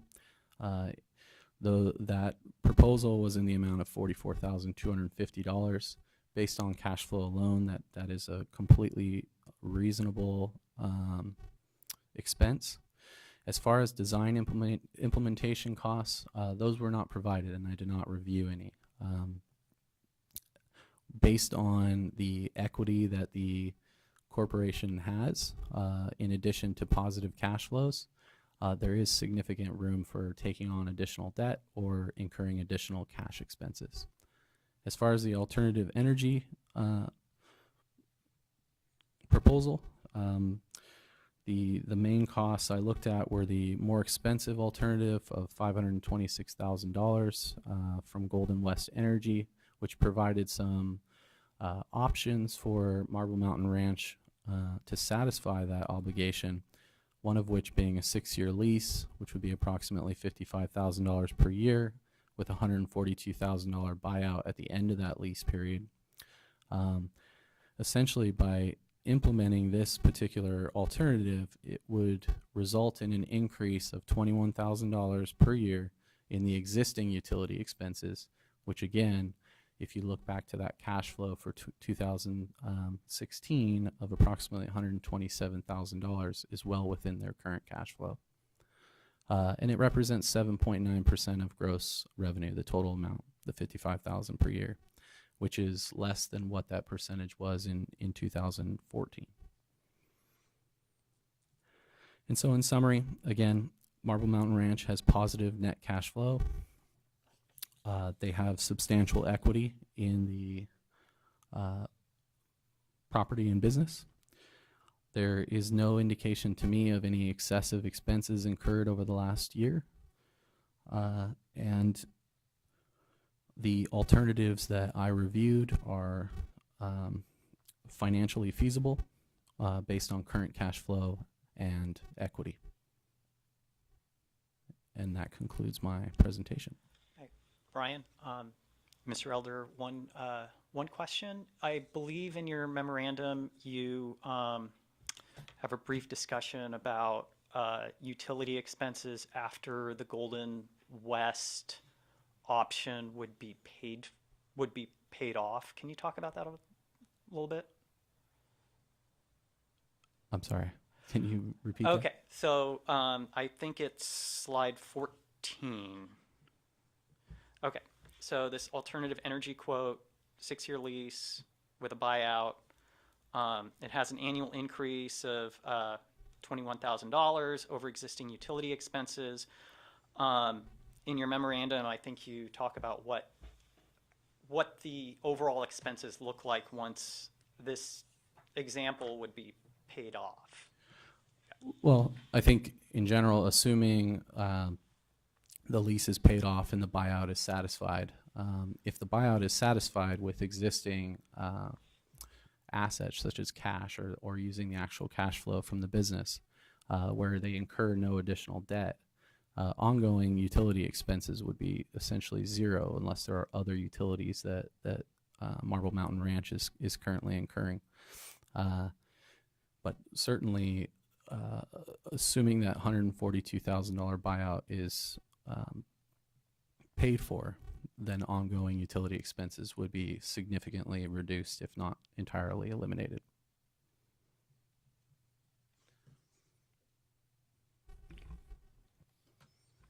Perfect. So does that complete your presentation? That completes my presentation. Okay. So next we have Mr. Morano and Mr. Anderson.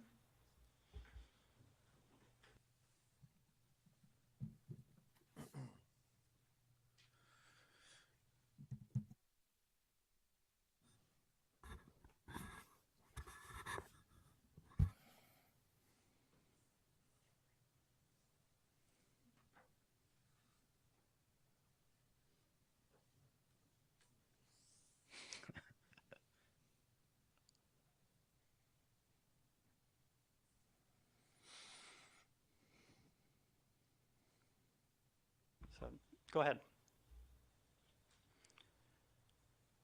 Okay, so let's go to WR5.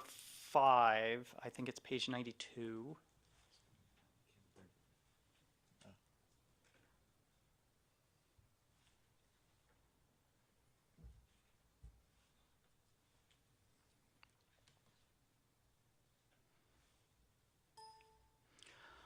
I'm not sure whether Mr. Anderson or Mr. Morano are best to answer this question. Can you explain what this is?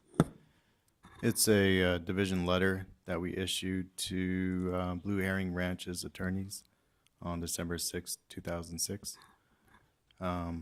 This letter was in response to Blue Herring protesting in a letter they sent to the division on November 22nd, 2006.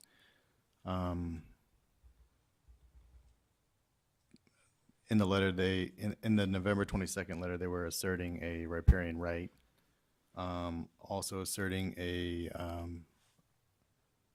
certificate, and that they were authorized to divert water from the tributary to Irving Creek that MMR discharges their effluent water to under a Forest Service right.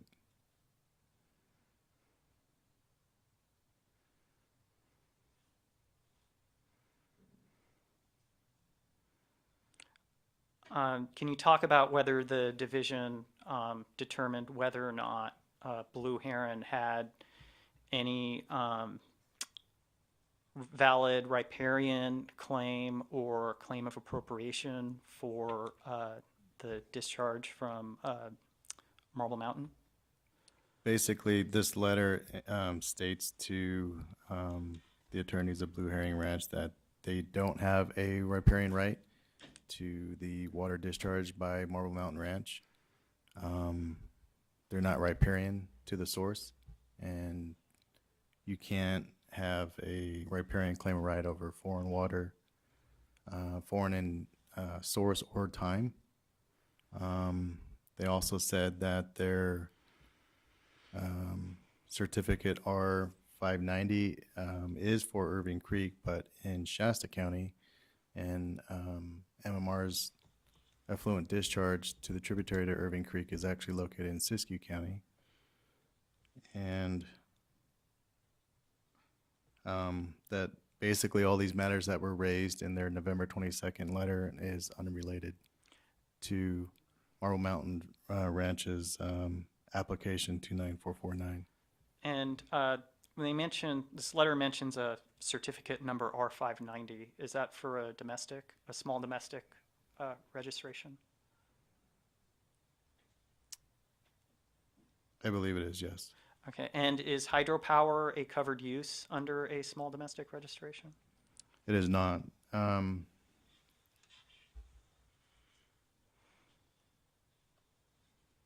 sec. Under California Water Code, section 1228.1B1 defines a small domestic use as that use that is defined by a board rule or use for aesthetic, fire protection, recreation, fish and wildlife purposes that are associated with the dwelling or a facility for human occupation. And that diversion cannot exceed 4,500 gallons per day, or diversion to storage of 10 acre-feet per annum. So in short, no. Okay. Does not. Okay, and then let's go to WR24. Oh, before we move on from this, what was the date of this correspondence? The division letter was sent to Blue Herring on December 6, 2006. So over 10 years ago. Correct. Okay. So this was a closed issue over 10 years ago. Yes, it was. Yeah. So, okay. So can we go on to WR24, please?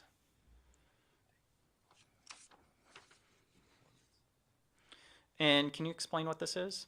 Either Mr. Morano or Mr. Anderson.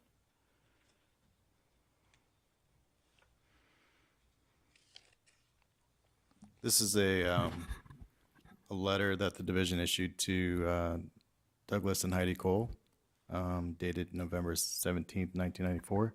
Okay. And in this letter, we're addressing Mr. Cole to do an ownership name change for the applications that were on file from his predecessors, applications number 29449 and application 29450. So how long ago was this?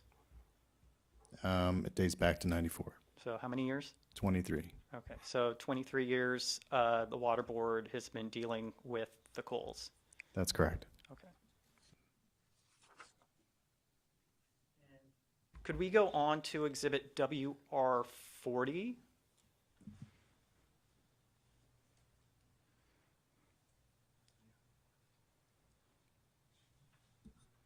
And again, Mr. Anderson or Mr. Morano, either of you can, explain what this is. To summarize this document, in 2000, division staff, NIMPS, CDFW, Karuk Tribe, and the Coles met at Mmr and toured Mmr in an effort to resolve protest on application A029449. The recommendations were made to resolve the protest.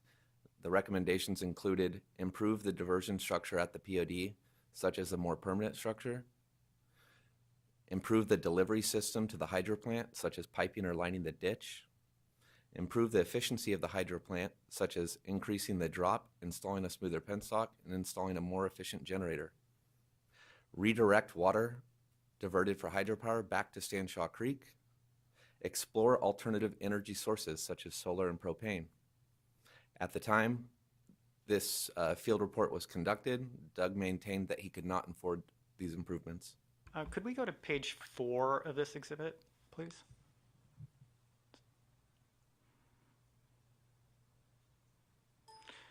And could we scroll down just a little bit?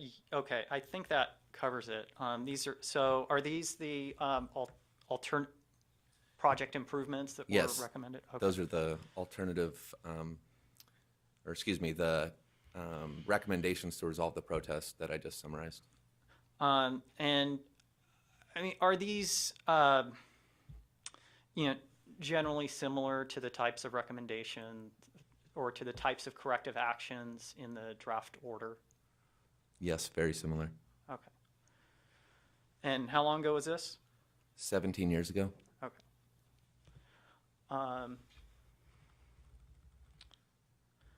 And then I wanted to ask Mr. Anderson, Mr. Morano, do you recall the site tour with Mr. Cole on December 17, 2014? Yes, I do. And Yes, do you recall the discussion in the pickup truck? Yes. Yes. And can you recount part of that discussion? So we were there for the facility tour prior to a meeting that took place. Mr. Cole was nice enough to show us around the property, basically showing us his diversion. And I can't recall when, but sometime he was expressing, the needs of his business, and that the 1.16 CFS would be an amount from the Linehan report that would allow his business to still function. I recall the same conversation. I recall the conversation took place in Mr. Cole's pickup truck when we were driving from the hydro facility up to the location of pretty much where he accesses the ditch where his measurements are made. You could, access the penstock, and also below that the water treatment facility. So it was on our drive from the hydro plant to the locations I just stated. Okay. So, Mr. Morano, Mr. Anderson, have you been back to the ranch since the February 12, 2015 inspection? Yes. We made a trip back in the winter of 2017. Division staff made the trip to the Stanshaw Creek watershed for the purpose of scouting out potential stream gauging locations. Can you open up the? Oh, this is the second PowerPoint.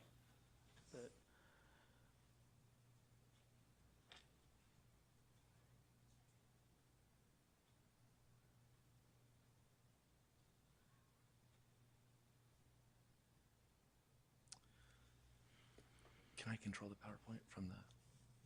Yeah. Or just ask them to advance the Okay. slide. No, I got it. So division staff, Just a quick housekeeping question. Are these pictures in the record already, or are they new? These are new. Okay. This thank is you. rebuttal evidence. Thank you. so I'm going to just slowly flip through these as I read the next paragraph. Division staff also walked during our scouting visit. We also walked a portion of the ditch at Marble Mountain Ranch. We photo documented numerous cut bank slumps, areas where the diversion ditch had overtopped and resulted in mudslides, down gradient towards Stanshaw Creek and into Stanshaw Creek.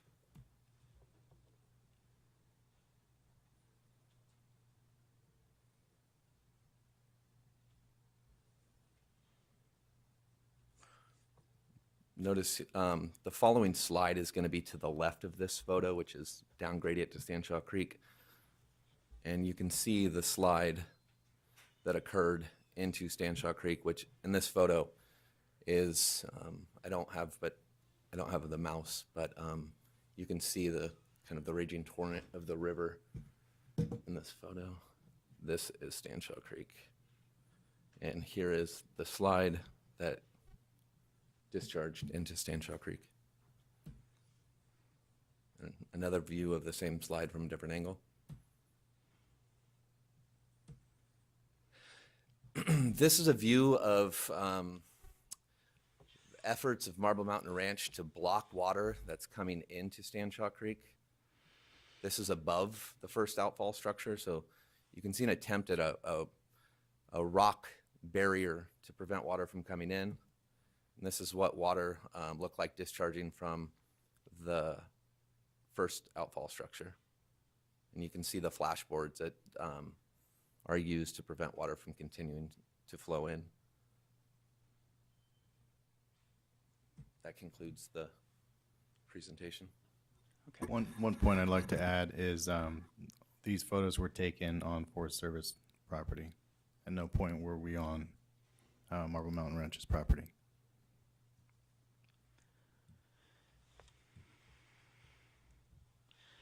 And then I believe the last item is Exhibit WR 158.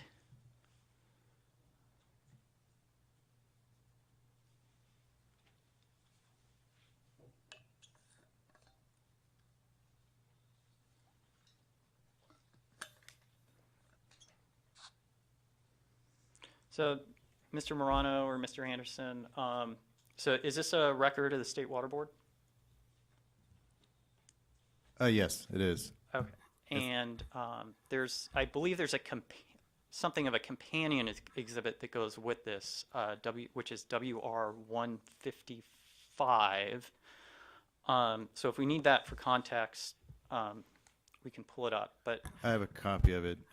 Just for the record, WR 155 is a letter that our Division of Drinking Water sent to Marble Mountain Ranch on dated. Oh, wait. Yes, I'm sorry. Dated December 20th, 2016. I'm sorry, could you repeat your question again? so, so first of all, are these records of the State Water Board? Yes, they are. Okay. And between these two exhibits, can you generally explain what is happening? Okay. So the Division of Drinking Water sent Marble Mountain Ranch a letter requesting Marble Mountain Ranch to again declare whether their drinking water system has more than 14 service connections or serves 25 people or more for at least 60 days out of the year. The last declaration that the Division of Drinking Water received from Mr. Cole was in December 21st, 2005. The Division of Drinking Water issued this declaration in 2016 to Mr. Cole based on information that he was serving more than 25 individuals and more than 60 days out of the year. So along with the letter on WR 155, we sent him a blank declaration form, which is WR 158. So Yeah. is the blank declaration form, was it attached to 155, and then is 158 the version that was filled out and signed? Yes, I apologize, my correction. Yes, it was. The declaration was attached with the letter, and 158 is the copy that we received back from Mr. Cole. Okay, and can you summarize what the copy back from Mr. Cole indicates? Yes, so the declaration form that we received back, WR 158,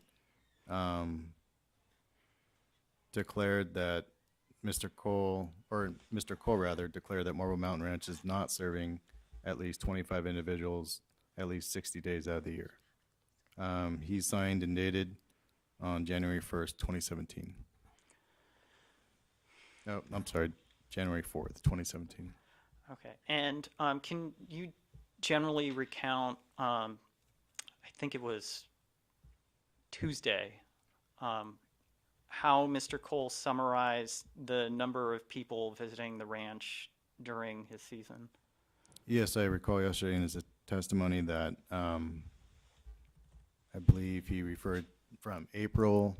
His busy season was from April to November, sometimes past November, that 35 to 50 individuals, which include both guests and staff, for that duration of time, which is about 244 days.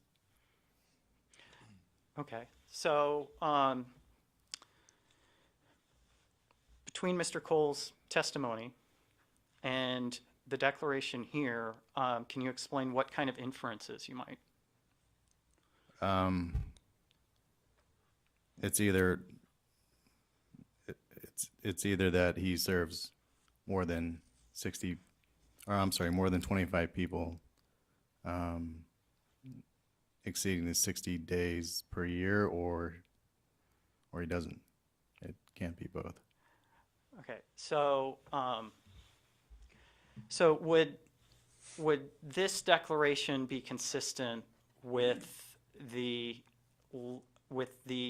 level of demand, or more specifically, the number of people he testified are typically at the ranch during his season? No. Okay. So during his testimony yesterday, he clearly articulated that he regularly serves during his busy season more than 25 people during the calendar year. Yeah, and can you explain what would have happened if Mr. Cole had said otherwise? That he said that that the system does serve at least 25 individuals at least 60 days out of the year. So I'm not entirely familiar with all the drinking water requirements, but I think in general, if he did need to get a permit, obviously he would need to get a permit. His drinking water system would be noticed as part of the process. I believe he needs a drinking water operator, and that operator needs to go through certification. That certification has to be renewed, I believe, every other year, potentially, as well as continuing education credits that the operator needs to maintain. They would have to develop a monitoring plan. As part of that monitoring plan, Mr. Cole or MMR would be required to do monitoring and testing of the drinking water and report those testing results to the Division of Drinking Water. So, and are there penalties associated with, falsely representing the demands on this declaration? Yes, in this declaration, again, Water Right 158. If you don't mind, I can read from it. It's basically indicating that the individual filling out this declaration is declaring that they understand Health Code Section 116725. Any person who knowingly makes any false statement or representation in any application record, report, or other document is submitted, maintained, or used for the purposes of or compliance with this chapter may be liable for a civil penalty not to exceed $5,000 for each separate violation or for continuing violations for each day the violation continues. In addition, California Health and Safety Code Section 116730 states the violators may be prosecuted in criminal court and upon conviction be punished by a fine of not more than $25,000 for each day of violation or imprisonment in the county jail not to exceed a year, or both fine and imprisonment. Okay, thank you. And that is our rebuttal. That's all we have. So before we get to cross, just a quick housekeeping item on exhibit numbers. I think this will help facilitate cross. I've been going next in order. I have Mr. Elder's memo as WR194, Mr. Elder's CV as WR195, his PowerPoint as WR196.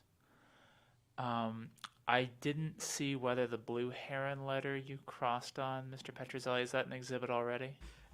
I believe it's in exhibit WR4, and I think it's page 92 of that exhibit. Can we confirm that? As soon as my computer wakes up again. Wait, It's actually the blue herring letter they sent was WR5, page 92. That is correct. Okay, and then the 1994 letter from the That's- board to the Coles is an exhibit. Yes, it's WR24, and it's actually an excerpt from either WR4 or WR5. I don't recall. Okay. And then, so if that's the case, then the second PowerPoint would be the photographs that Mr. Anderson presented would be WR197. Yes, and the inspection report from the year 2000, that was also a previous exhibit. It's Right. WR40, and I believe it is an excerpt from, it's either WR4 or WR5. I don't recall Okay. specifically. And then there weren't any other Nothing documents. else new. Okay. I don't think there's anything else new that has not been mentioned. The letters, the correspondence with the Division of Drinking Water are WR155 and WR158, which have already been offered into evidence as part of our case in chief. Okay. So then just to recap, we have water rights 194, Mr. Elder's memo, water rights 195, his CV, water rights number 196, the PowerPoint that Mr. Elder presented, and then water rights number 197, which is the second PowerPoint that Mr. Anderson presented. Were the previous PowerPoints presented in association of the case in chief, have those also been numbered? Or will they be? My understanding is that those have not been assigned numbers. Okay. Those were, I believe, just summarizing written testimony, right? Correct, yes. Okay. But in other hearings I've been involved in, they have been numbered, so I wasn't certain. Okay. Why don't we'll figure out on our end how to proceed, but we can always just number them next in order after 197. Yeah, that was why I didn't number them myself. Right. So. Right. Thank you. Thank you. Next, we go to cross rebuttal, and first is Douglas Heidi Cole, Marble Mountain Ranch. Okay. We'll reconvene at 3:35.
So how many days are scheduled for Cal Water Fix?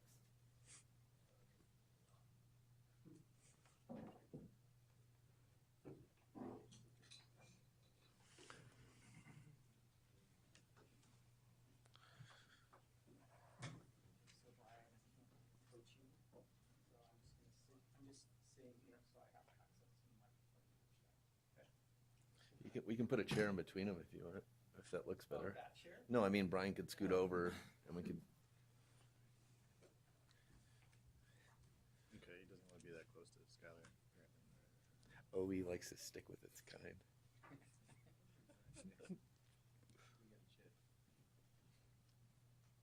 It's a tarnished one, okay.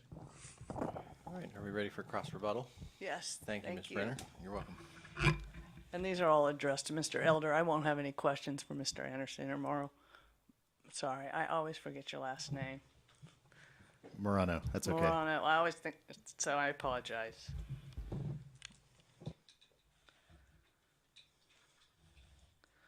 So, Mr. Elder, I'd like to go back to your assessment of the 2000, let's just use the 2016 tax return information.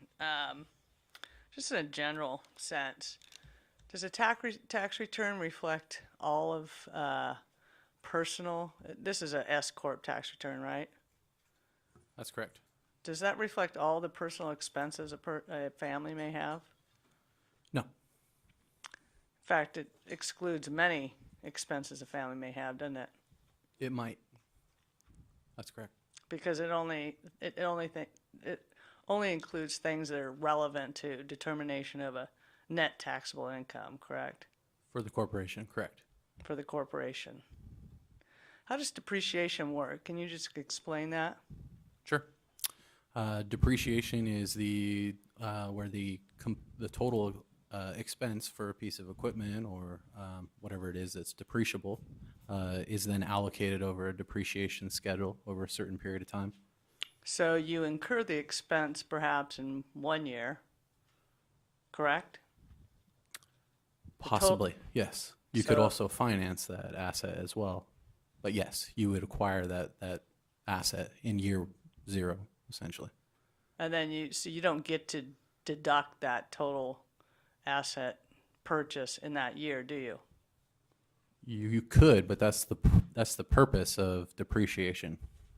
is not incurring that expense from a business standpoint in the initial year. You want to spread that expense out over several years to reduce your tax liability over several years. It's your opinion that you have the option of deducting a capital asset or depreciating it? That is not my opinion. Okay. Actually, that IRS says that you must depreciate that asset, isn't it? I believe so. Okay. So you incur a large expense for a capital asset and you depreciate it over a number of years, correct? Correct. Okay. Just want to make sure I'm on the same page with you. Okay. Okay? And that's what's reflected in when the depreciation line in the Coles taxes, that's what's reflected, correct? That type of accounting system. Yes. Okay.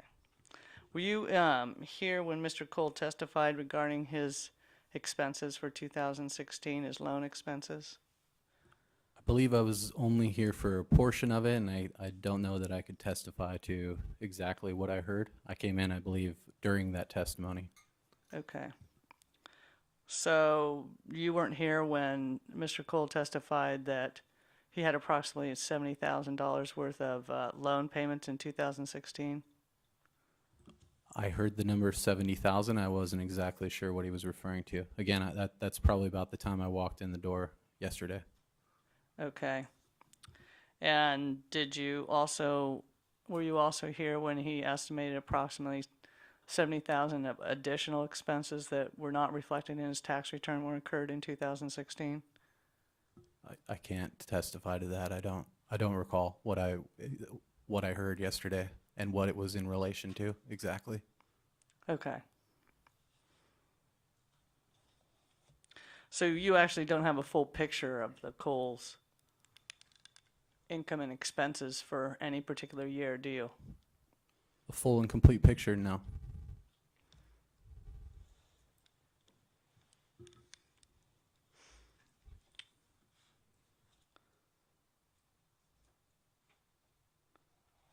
Can you give me just some examples that you may have of certain expenses that one would incur that are not reflected in a tax return?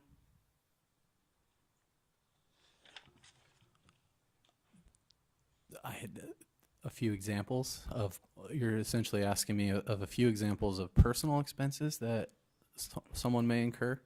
I'll give you one example. What about health expenses? Health expenses, direct health expenses may not be incurred on or may not be reflected on a tax return. However, any expenses towards insurance would be reflected. The individual tax filings would also include health expenses as well. Those were not provided by Mr. Cole. Is there a floor or ceiling?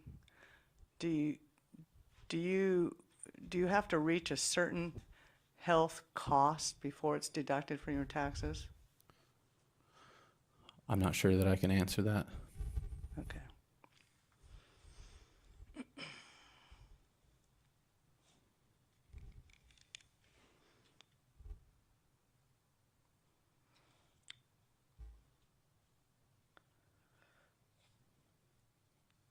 You talked about the solar cost of $526,000, correct? That's correct. Do you know, is that the only cost associated in installing the solar system that was estimated in that cost? As far as, can you repeat the question? Do you know whether there would be additional expenses beyond that necessitated by installing that system? I can't testify to any additional costs that, again, weren't provided for me to review. Okay. Did you consider any O&M costs associated with that system? If they were not provided, which they were not, I can't testify to that. Did you consider any O&M costs associated with running a diesel 24/7, diesel generator 24/7? In the future, no. But those maintenance expenses for what is currently being operated out there would be reflected under repairs and maintenance for business activities. Okay. Which was included on one of my slides, if you'd like to refer back to that. O&M for diesel generator? Repairs and maintenance would typically be included for any equipment that's related to business operations. So that would include a diesel generator that may be used to supply power or utility for business operations. Do you consider repairs the same as operation and maintenance? It's reflected on the tax returns as repairs and maintenance. Okay. Did you consider the cost, the varying cost of diesel when you were preparing your memo? For historical years, no. No, in any sense. In any sense. No, I did not look at diesel fuel costs for the 4 years of tax returns that I was provided, no. Okay. Do you have any idea how the cost of diesel in 2016 compared to other years? Only from a personal sense, but over the last several years from 2008 to present, obviously the price of fuels has been significantly lower than in previous years. Okay. Has diesel fuel gone up this year? As far as I know, it has. I drive a diesel, so I can attest to that from a personal side, and it's expected to continue to rise. Yeah. Would that a rise in the cost of diesel, such as the 26 new tax that we get to pay? And I'm not suggesting that tax applies to the type of diesel that he purchases. I'm not sure if it does or not. But let's just, a 10 cents, 20 cents increase in diesel, and it does fluctuate quite a bit, have a significant impact on the annual fees associated with that diesel cost? It would. Okay. Correct.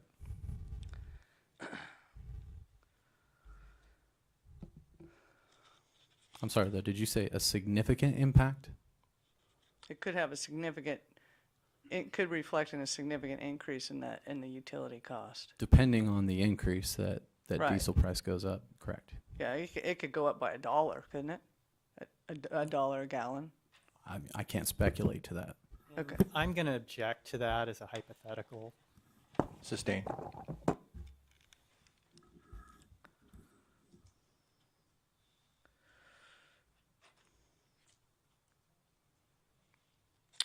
And when you were opining that Mr. Cole could afford to install the $500,000 solar system, were you considering additional expenses that need to be incurred for, let's say, lining the ditch? I did not consider those costs. Again, they were not provided to me. Okay.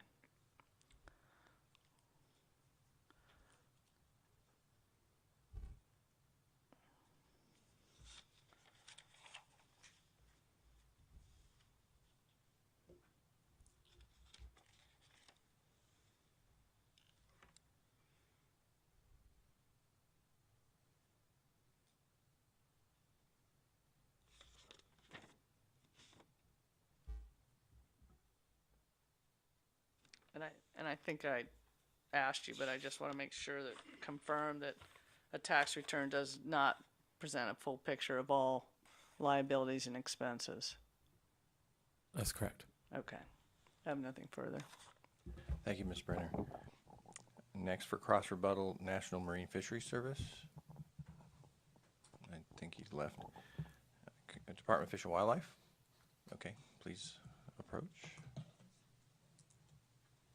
Mr. Vogely. Or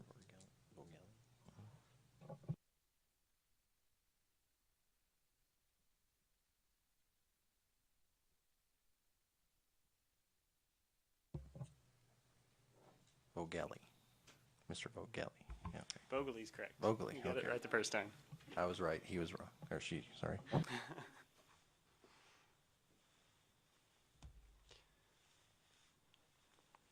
Most of my questions, I believe, are directed to Mr. Anderson, but if somebody else would be better positioned, please let me know as I go through these. Mr. Anderson, how are you familiar with the operation of the diversion facility and conveyance system? I'm familiar with operation of the diversion conveyance system from being toured, or provided a tour of the ranch from Mr. Cole. Also reading the extensive application history in which numerous division staff have inspected the property, and reading their understanding of how the operation of the ditch and point of diversion, pelt and wheel, the whole system works. Are you generally familiar with the layout of the system then? Definitely, yes. Based on your experience with the system, what would you estimate the ditch capacity to be? As stated in my testimony, paragraph 24, I estimated the ditch capacity to be 3 to 4 CFS. I'd also like to quote, if I could, Water Right Exhibit 82, which is the Cascade Stream Solutions Report, on page 7. Doug Cole states the ditch conveys a maximum of about 4 to 5 CFS when the ditch is in good condition. Based on your experience with the system, would more than 3 CFS be able to enter the ditch at the point of diversion? Yes. Where in the system is the culvert that is used to measure flow? And it may be helpful for the board. The board's Exhibit 1, I think, is the map. If that's helpful for the board to see, we can reference that too.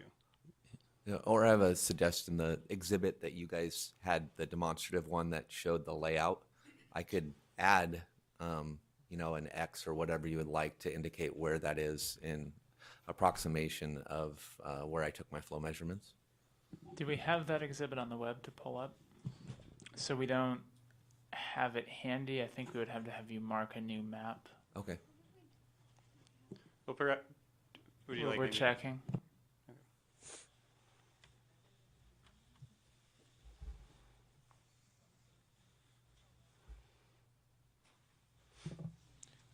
I think if you have a distance downstream. Yeah, from I can diversion, describe it.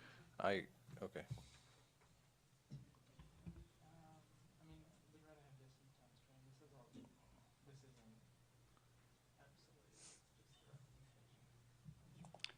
Any distance downstream. Would it can help be- for me to repeat the question? Yes, go ahead. Approximately where in the system is the culvert that is used to measure flow? It's approximately located between the input for domestic water supply and the penstock. About how far down through the ditch system or the conveyance system is that? The conveyance system is roughly a half mile from the POD to the penstock. I would say it's probably about 2,000 feet. So it's pretty close. The domestic intake is within a short distance from the penstock, and the measuring culvert is between the intake for the domestic supply and the penstock. So the culvert's after the domestic supply. Yes. Where in the system are the weirs or outfalls located that are used to regulate the flows? The first outfall is located approximately 50 feet downstream of the point of diversion in the Marble Mountain Diversion Ditch. The second outfall is located approximately 300 feet in down ditch, I guess, in the Marble Mountain Diversion Ditch. Was the first outflow in one of the pictures you had, and I believe it's now WR 197 exhibit, rebuttal exhibit? The PowerPoint that you presented?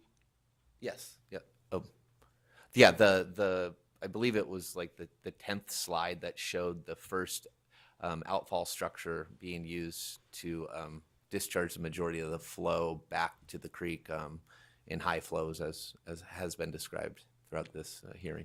Would we be able to pull up that slide? Oh, let's see. Keep going. It's going to be towards the end, right there, slide 14. I apologize. And then there's another angle on slide 15 that I think shows a better angle. There you go. So does this depict the outfall or weir relative to the point of diversion? The first outfall, yes, it does. And you said that's about 100 feet down from the point of diversion? No, 50 feet. 50 feet. Okay.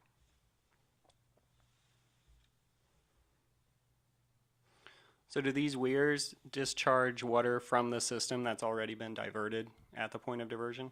Yes. Would it be accurate to say that the weirs regulate the level of water in the ditch and not necessarily the amount of water being diverted at the rock dam point of diversion? Yes, that's accurate. To your knowledge, is there any way to regulate the amount of water entering the ditch at the point of diversion other than manually arranging the hand-stacked rock dam? No, there's not. Approximately how far does water discharged from each of the weirs have to travel to reach the wetted channel of Stanshaw Creek? Wait, repeat the question. Approximately how far does the water discharged from each of these weirs have to travel to reach the wetted channel at Stanshaw Creek? So as you can see in the slide that's currently up, the distance between the Marble Mountain Diversion Ditch and Stanshaw Creek is quite small. I'd say 3 to 5 feet, depends on levels in Stanshaw Creek. The second POD was, the second outfall structure was demonstrated well in Stormer Filer's report. As you can see, the water actually fell on a hillside. And then, as I stated in my testimony during the February 12, 2015 inspection, we saw the water carrying what appeared to what I would describe as storm water, very turbid water, into Stanshaw Creek. So the water would have to travel, I'd have to approximate. And again, it's dependent on the level of flow in Stanshaw, but anywhere between 100 to 120 feet. Okay. Were you here for Mr. Cole's testimony where he talked about the use of Stanshaw units on the culvert? I was. To your knowledge, do Stanshaw units correlate to commonly used flow units, such as CFS? They do not. And I'd also like to quote Water Right Exhibit 82, page 8, the footnote at the bottom of the page. And this is the Marble Mountain Water Right investigation by the Cascade Stream Solutions. This unit of measurement is unique and has not been correlated to a commonly used unit of measurement, e.g. cubic feet per second. Do you know if Stanshaw units correlate to other units that might be acceptable under the California Code of Regulations, Title 23, Chapter 2.8, that are related to diversion measurements and monitoring? No, they do not. No additional questions. Thank you. Next, Karuk Tribe. Any questions for the? Okay, no question. And Old Man River Trust. No questions. Klamath River Keeper. CSBA. No questions. Okay, and PCFFA. So at this time, I would request that the prosecution, or unless staff has questions. Real quick, did you read a quote from a document in the answer to that last question? Did you give an exhibit number? Yes, it was Water Right Exhibit 82, page 8, and it's footnote 1. Okay, thank you for confirming that. Anything else? Thank you. Now I'd like to request if the prosecution team would offer any additional rebuttal exhibits into evidence. We're only those that have already been offered and marked. Very good. Does any party have objections? Thank you. So these exhibits are now entered into the record, and we'll now hear Douglas and Heidi Cole, Marble Mountain Ranch's rebuttal testimony, followed by any cross-examination in the order I previously identified.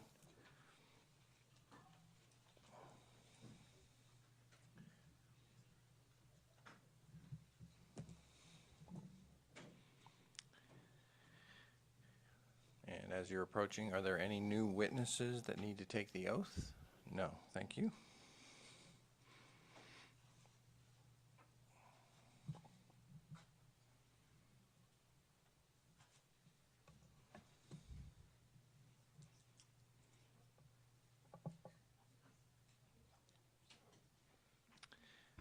Okay. Welcome back, Mr. Cole. Thank you. Thanks. Ms. Brenner. I'll just quickly go back to the last question. Have you ever claimed that your Stanshaw units correlate directly to CFS? No, they're similar in effect to a stadia stick or any other streamside gauge stick that's measuring flow position in feet, which requires an accompanying conversion table. And so for my purposes, the stanchion units are an internal housekeeping use so that I can do a quick look and assess what the flows are, and as needed, then I can do a conversion. And I might add that that conversion changes annually based on evolutions in the sediment level in front of that. So you have to keep an eye on what those numbers really mean. They're primarily used for internal management, best management practices, so I can get a quick evaluation on what level the ditch is at and how much water we're conveying. And, okay, I'll just leave it at that.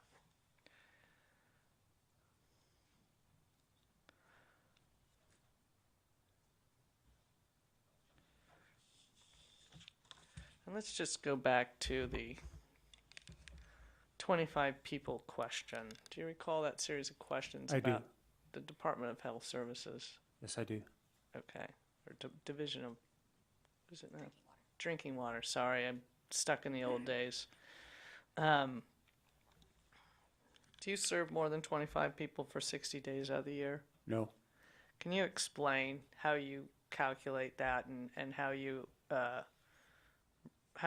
respond to the health department's Sure. form? So I have a very seasonal business, and we publish that our prime season is typically June, July, and August. That doesn't mean that we are at full capacity all of June, July, and August. We have fluctuations in occupancy based on our success in marketing or lack of success, and on other conditions that determine travel trends. So although my prime season is stated as June, July, and August, I have not ever had 60 days in a year with more than 25 guests in occupancy. Families, our target audience is families. Families get out of school typically early to mid-June and return to school sometime mid-August and start stopping traveling early in August because they need to get their kids prepared for school. So if you can imagine a bell curve with a long lead-in tail, a peak season at the top of a bell curve, and a lead-out tail at the end of the bell curve, that would be representative of our season occupancy. The lead-in tail, the long tail leading into that prime season in the middle of the bell curve, is well under 25 people. 25 people is hit in the middle of the bell curve, and it is also hit only for portions of the week. We do not have occupancy during the portion of a week when we turn the ranch over. So we'll have a partial week, second half of June, all of July if we're successful, and the first half of August. I have never and don't expect to immediately in the near future ever get close to 60 people out of the year, exceeding our capacity based on drinking water regulations of 25 people in service of the water. Does the county health department check your water system? They do. And how often? At a minimum quarterly, and actually more frequent than that. Sometimes it's based on, because we're so remote, when the inspector has to come down for any other purpose, and he stops in, takes a water sample, evaluates the system with me, examines it with me, and if I'm not there, he just does a sample on his own and sends it into a lab in Reading for analysis. And that's your drinking water system? That's correct, my drinking water. Okay. Did Joey Howard tell you that once you installed or had the installation of the 6-inch pipe in the ditch, you would not be able to add another pipe to the diversion ditch or divert any additional water to the ranch for hydropower use? He did. So that was your only option? My only option for was use of the grant money? Correct. I either had to accept the installation of the pipe and abandon any future hydro plant use, or not accept that grant money. Okay. And that 6-inch pipe was for just consumptive use? That's correct. Have you made a number of improvements to the ranch since you purchased it from the Youngs in 1994? Yes. Can you tell me briefly,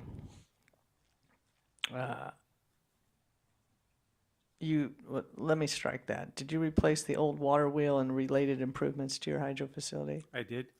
Can you tell me the cost of that improvement?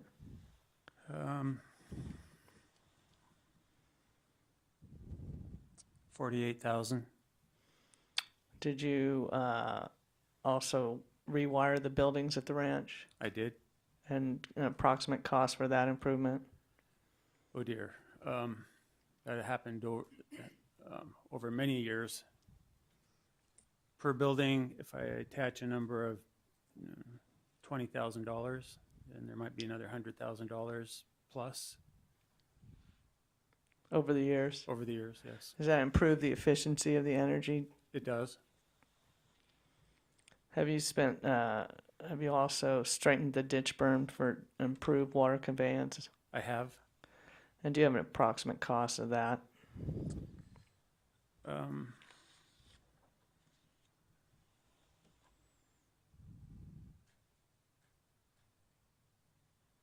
$39,000. And you indicated you purchased and installed diesel generators, improving that system as well. I did. Do you have a cost estimate for that? Over 28,000. And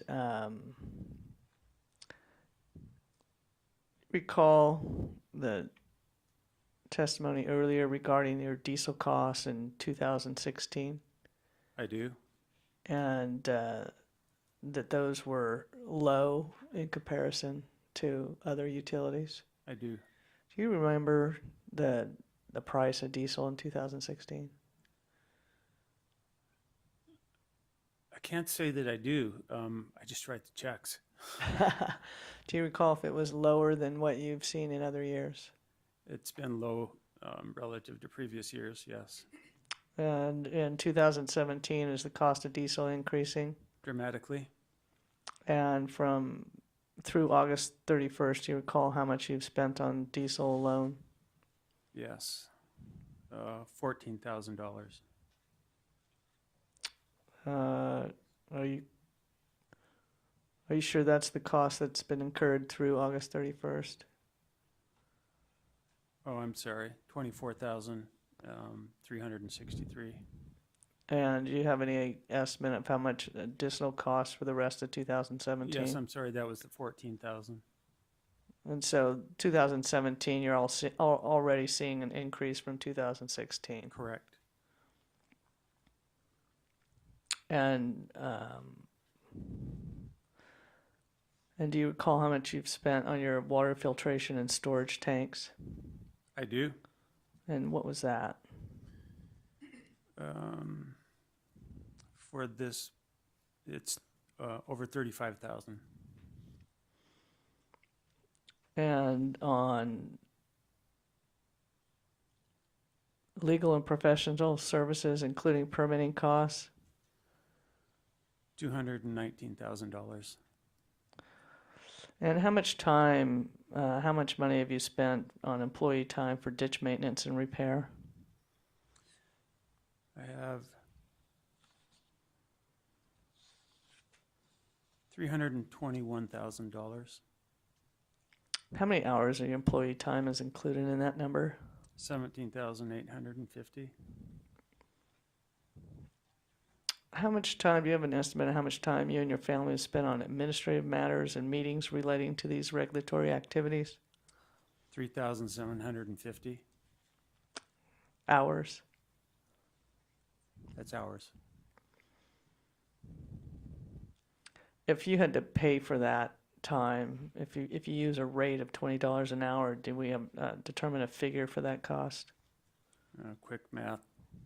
Let's see, if that was 4,000 times 20 would be 80,000. No, 800,000.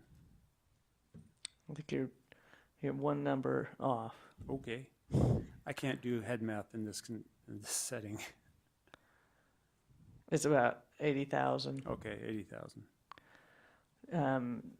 If you totaled those costs, do you have an approximation of what that is?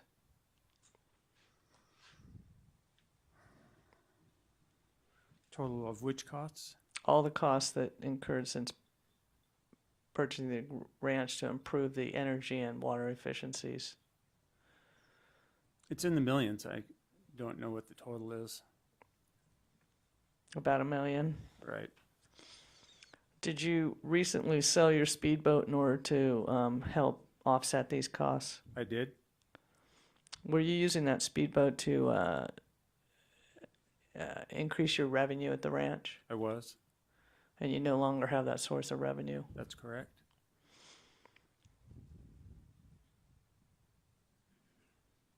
Have you explored any other avenues for providing water at the ranch? I have. And what are those? In the first years on the ranch, we explored drilling wells so that we could have potable water without having to have some filtration system. All the money spent on exploration with the well drilling company, those efforts failed. There was not a successful location found that had enough flow to service the ranch. Do you remember the approximate cost of that exploration? Oh. A long time ago, I'm going to approximate 10,000. Okay. Did you pay for the covered horseback riding arena the prosecution team included in its pictures from their opening statement? I did not. How was that paid for?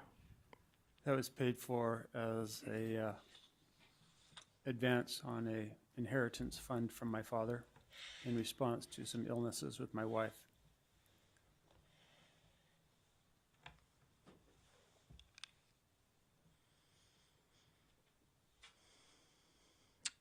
Is it your understanding that Blue Heron continued to use the water from discharged into Irving Creek from your hydro all the way until you quit discharging that water into Irving Creek? That's correct.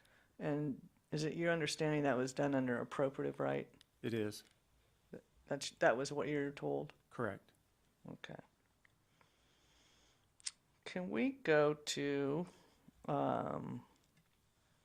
Exhibit 197, our new photos from this summer or this winter storm?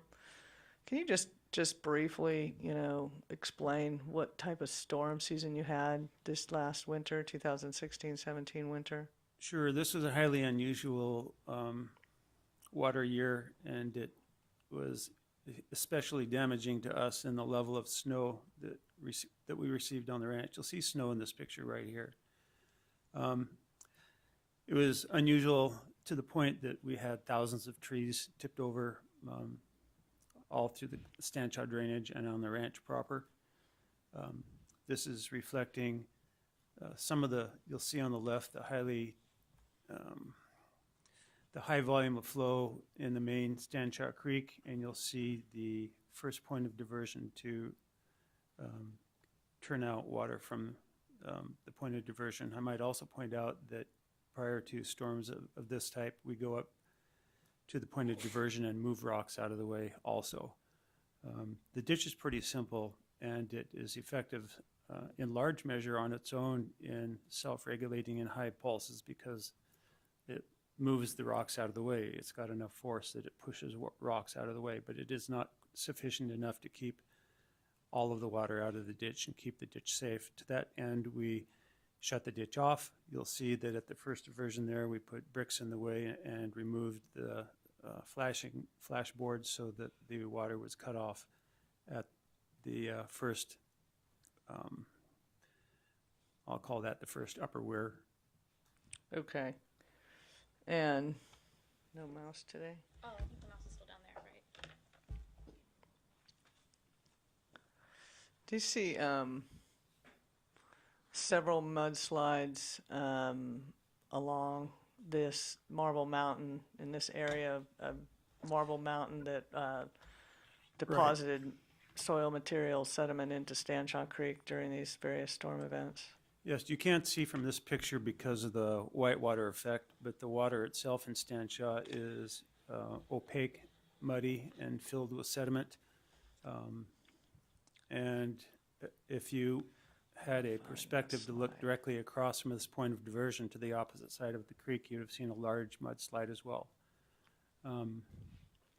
Downslope or downstream from our diversion and totally unrelated to our diversion. So slides happened in this last winter all over the Stanchar drainage and the nearby Klamath River corridor. The highway department spent the entire winter trying to correct that, as did we, trying to, deal with the effects of Mother Nature.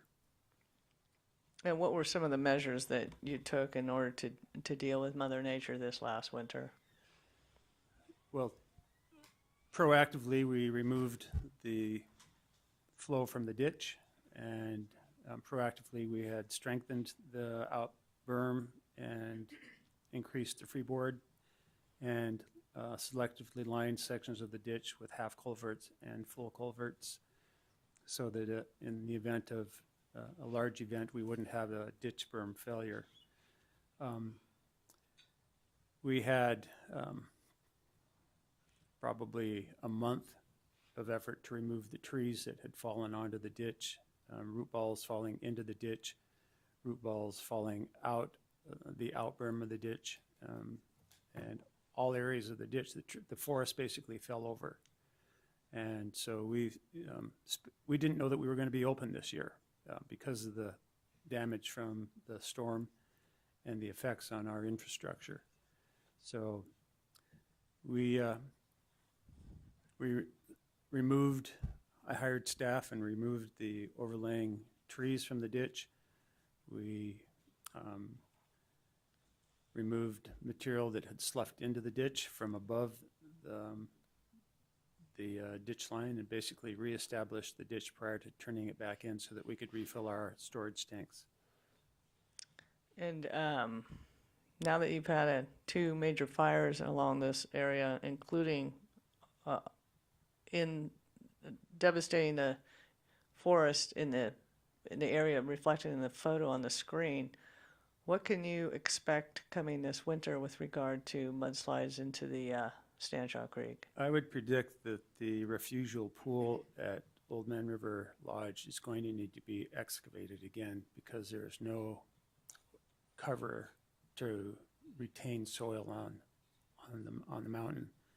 The entire Stanchar drainage is nuclearized. It's like a bomb went off. There's hardly any living thing along the main corridor of the creek. So the cover is gone. The understory cover, as well as a good portion of the overstory cover, which all the trees were killed.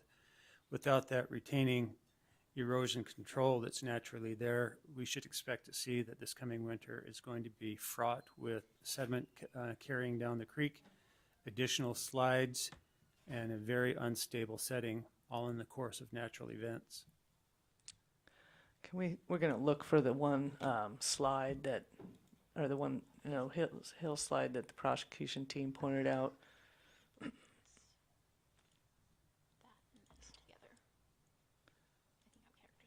Is that? I think the ditch is here. I have no idea. Do you recognize a slide in this photo, Mr. Cole? I recognize it on the ditch. I'm trying to place where on the ditch that is. I'll note for the record, this is slide 9 in Water Rights 197. Correct. Is that typical of what you saw throughout this Marble Mountain drainage area last winter? Well, there were spots similar to that due to the heavy atypical storm event. Did you see slides larger than that? Yes. Did you see slides as large as what Mr. Fisher testified to earlier today, this last winter? A 7-story high slide? That's what he testified to, if I recall. I didn't see anything quite like that. I'm sorry. Have you ever seen anything like that? No.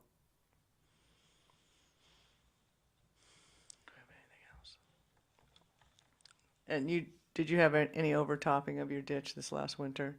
No, we shut the ditch off prior to the storms.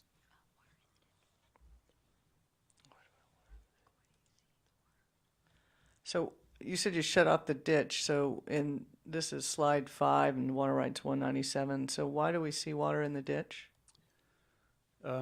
take note of the snow upstream of the ditch being entrained by the ditch, not traveling down the ditch, so it will pool up in the ditch. Okay. There's no conveyed water, but it will catch naturally flowing water into the ditch. Okay. I'm going to just take a quick note look, but I'm pretty sure I'm done.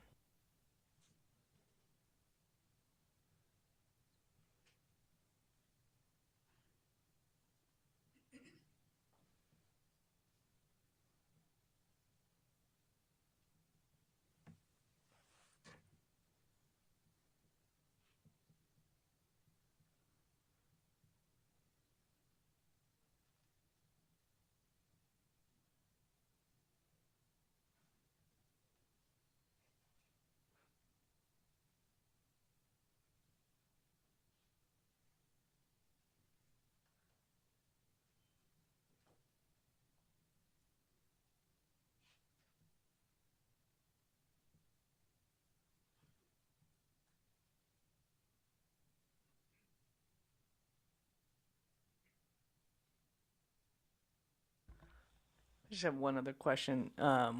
With a solar system in the winter or in the summer for that matter, will you still need to incur diesel costs? The solar system won't completely eliminate diesel costs because of long periods of overcover, fog, long rain period events like this.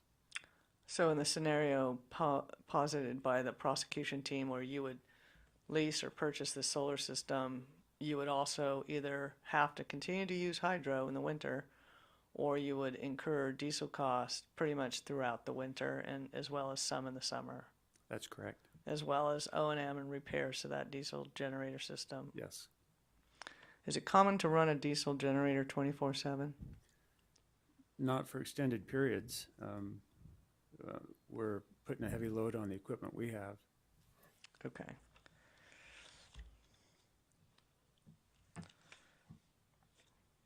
I have nothing further. Thank you.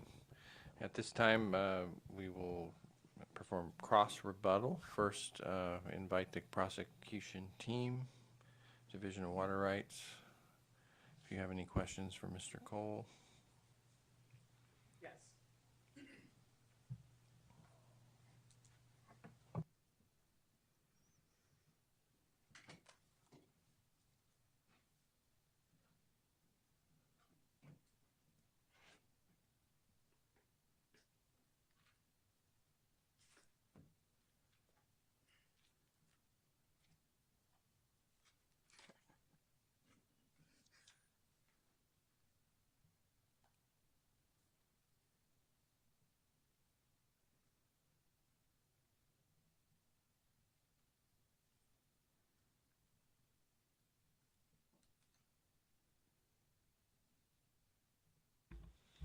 So, Mr. Cole, the first thing I'd like to ask you about is it relates to Exhibit WR 157, page 5, item number 6.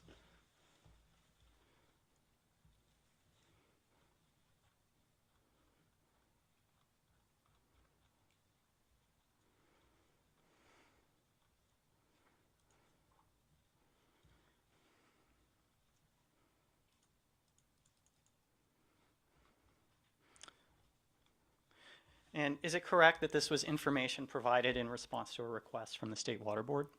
Yes. And what is item number 6 requesting?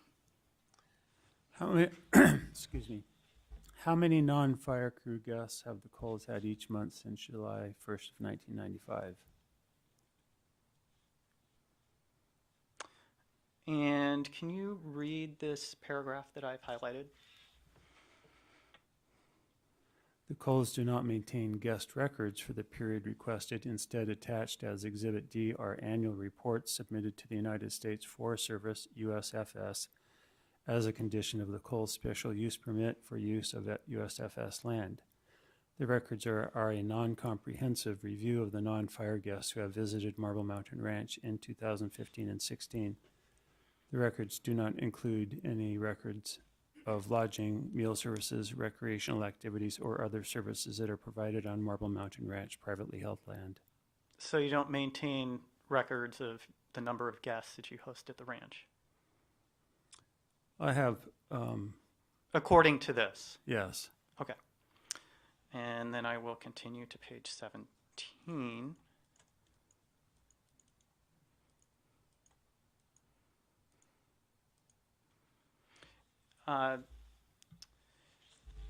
Is this a record of trail use?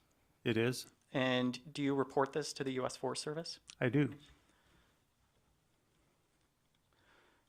see. 1, 2, 3, 4, 5, 6, 7, 8, 9, 10, 11, 12, 13, 14, 15, 16, 17. I think I'm on 18, 19, 20, 21, 22, 23. Is this 24? It's kind of difficult. 25, 26, 27, 28. Continue.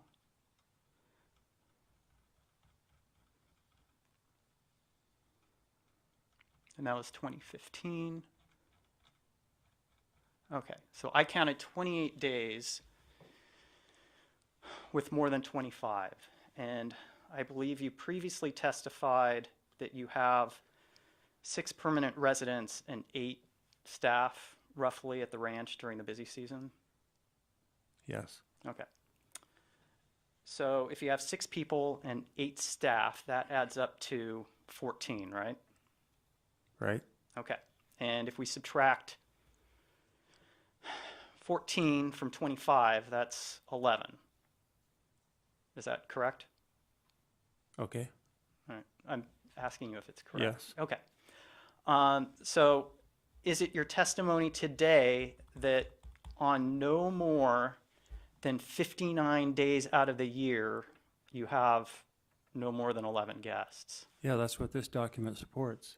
Actually, that's not what you indicate in your explanation that this document supports, because on page 5, I'll go back to page 5.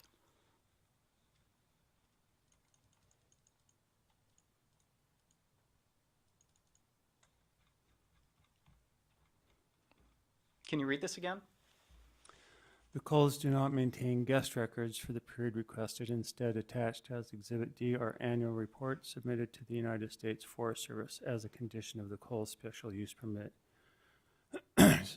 for use of USFS lands. The records are a non-comprehensive review of the non-fire guests who have visited Marble Mountain Ranch in 2015 and 16. The records do not include any records of lodging, meal services, recreational activities, or other services that are provided on Marble Mountain Ranch privately held land. Thank you. And in your written testimony, did you describe your busy season as running approximately from April 1 through December 1? That's the period that we're in business. Oh, I'm asking what was in your written testimony. I'd have to look it up. I can tell you that the prime season we have of business is just as I just testified, although we're in business from Actually, I'm April. asking if it was in your written testimony, and I think it's in paragraph 1. If you'd like to look at it to refresh your memory, recollection, I will allow you to do that. If it's there, it's incorrect, but I'm happy to look at it with you. Okay. So you're indicating that the season that you describe in your written testimony is incorrect. If I stated that I had full capacity of business from April through when we close, that is incorrect. So it is not April 1 through December 1. That's the period that I'm open for business. That's not the period that I have maximum capacity and exceed 25 people guest occupancy. Okay. Well, actually, we're asking if you have 11 guests over that period. And did you previously testify that that is 8 months?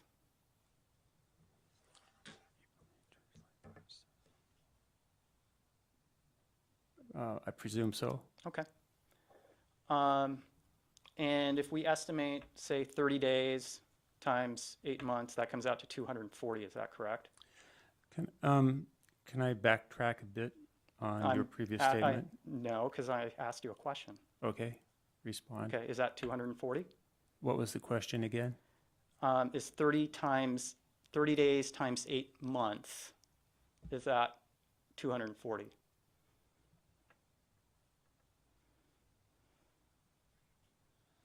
Yes. Okay. So out of roughly 240 days, you have that in your written testimony you describe as your season, you have no more than 25 people out of, say, 60 days. Can you repeat the question one more time, please?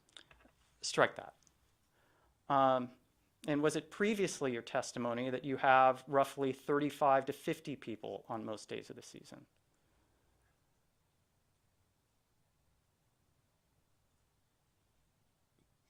Testimony where?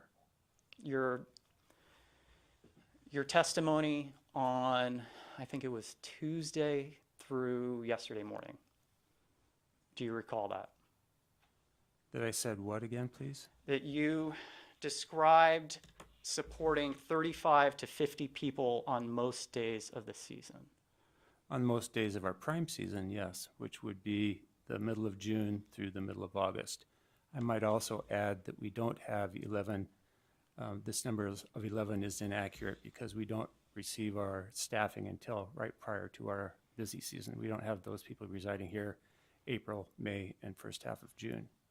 So the reality is that we have 6 people in residence on the ranch in April, when we might get a trickle in of business. The So same is true for May, same is true for early June. So our staff arrives in order to be fiscally responsible right before we start into the season when we need them.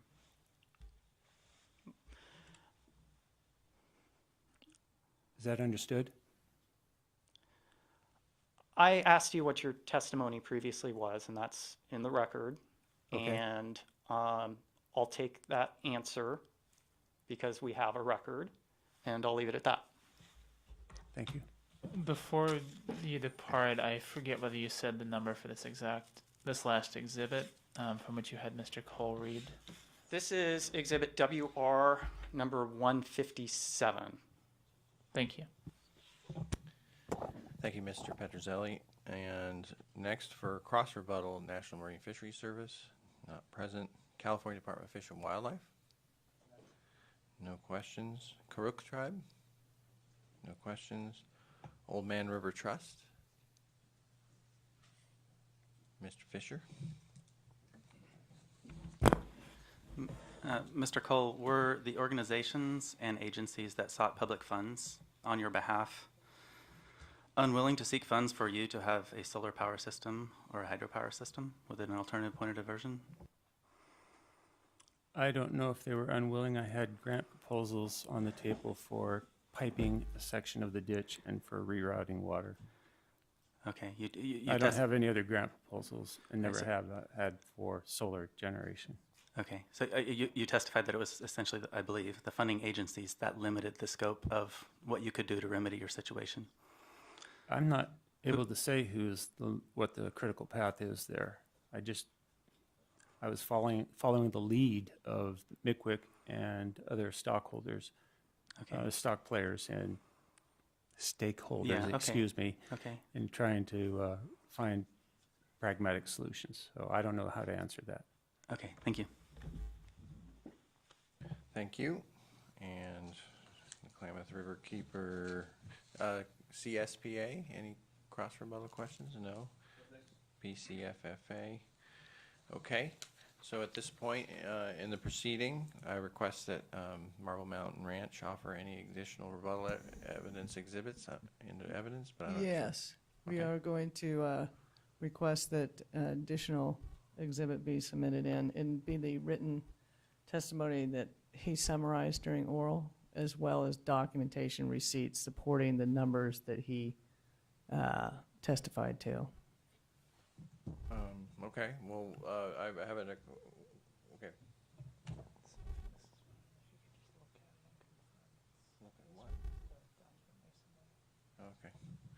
All right, so you are submitting a document?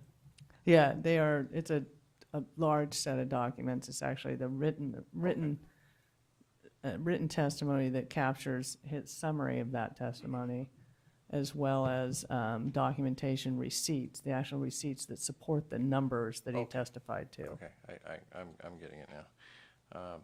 So for his written testimony, is that, is it typed? Are they notes? It's just typed testimony. It's Okay, just- if he could just review it and, well, he's still under oath, and just confirm that it's his written testimony, that would, just to be thorough. Sure. Thank you.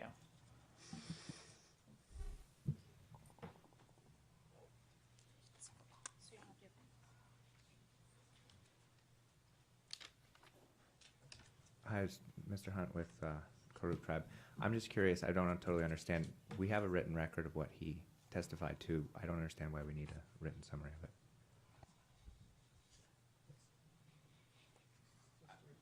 Just for I mean, the stenographer is doing a great job keeping clear record. I don't understand what a clearer record we're going to get with this. So their ability to introduce rebuttal exhibits is described in the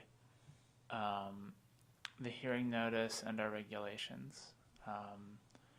As I understand it, their proposal is to introduce additional written testimony that it sounds like his oral remarks today were based on that.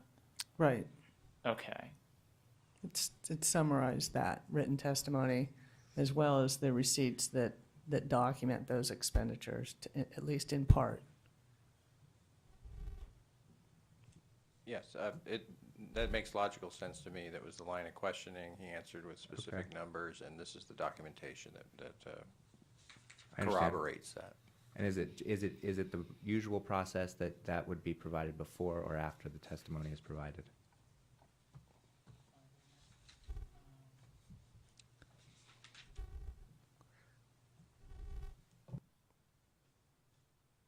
I don't believe it specifies as timing. So I'd refer to section 648.4 of Title 23 of the California Code of Regulations. It's subdivision F. Rebuttal testimony generally will not be required to be submitted in writing, nor will rebuttal testimony and exhibits be required to be submitted prior to the start of the hearing. Can we see the hearing notice? Just to be clear, that says prior to the start of the hearing or prior to the start of the rebuttal testimony? It says not required prior to the start of the hearing. I just want to understand completely, just so I can understand what the basis would be. So, I mean,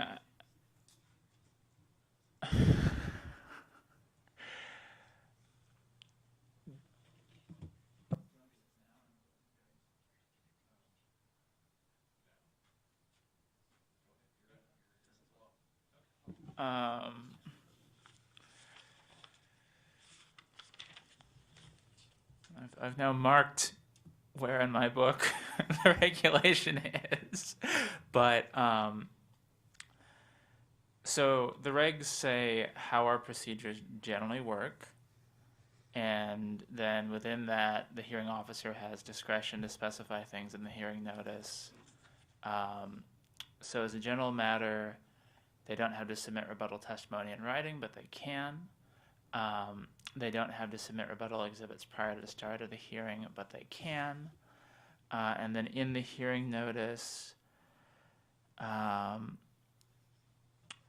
we explain what rebuttal evidence is. So it's new evidence that's used to rebut evidence presented by another party.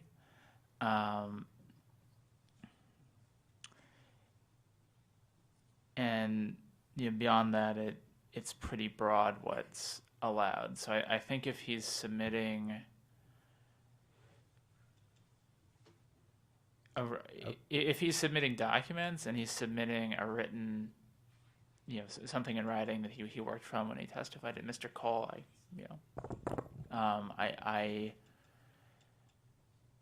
I guess I would encourage you to review the documents once they're posted and file a motion you believe is appropriate if you have concerns. Okay, thank you.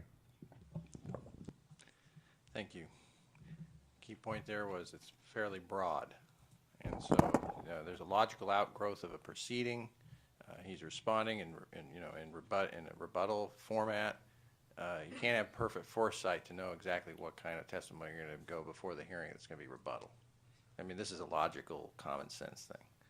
Hi, Chris Schutz with CSPA. I think the issue is that, in the direct testimony, we had a summary of written testimony that was provided to folks in advance, so we could look at that.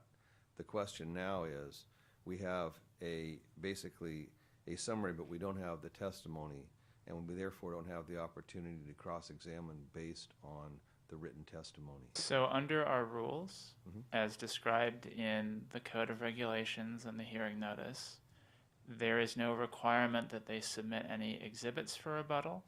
There is no requirement that they submit written testimony for rebuttal. They are allowed, if that was Marble Mountain Ranch's preference, Mr. Cole or any witness could have simply testified and left it at that. My understanding is that Marble Mountain Ranch is proposing to introduce exhibits. It sounds like documents that Mr. Cole described, and it sounds like his written notes. I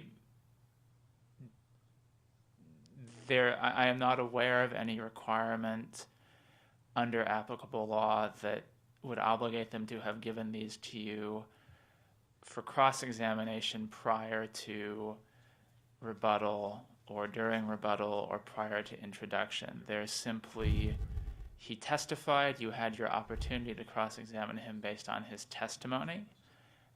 You did not cross-examine him, and the record reflects that, and then they're introducing some additional materials that corroborate his testimony, it sounds like. So what I would encourage you to do is to, once we've posted the materials, we'll review them.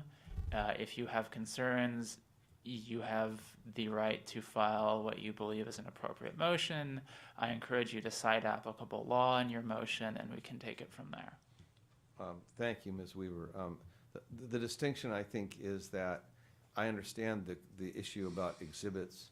I think what I understand, and maybe I'm not understanding it correctly, but what I understand is that he's actually presenting additional testimony and not simply supporting exhibits. If this is such a large concern,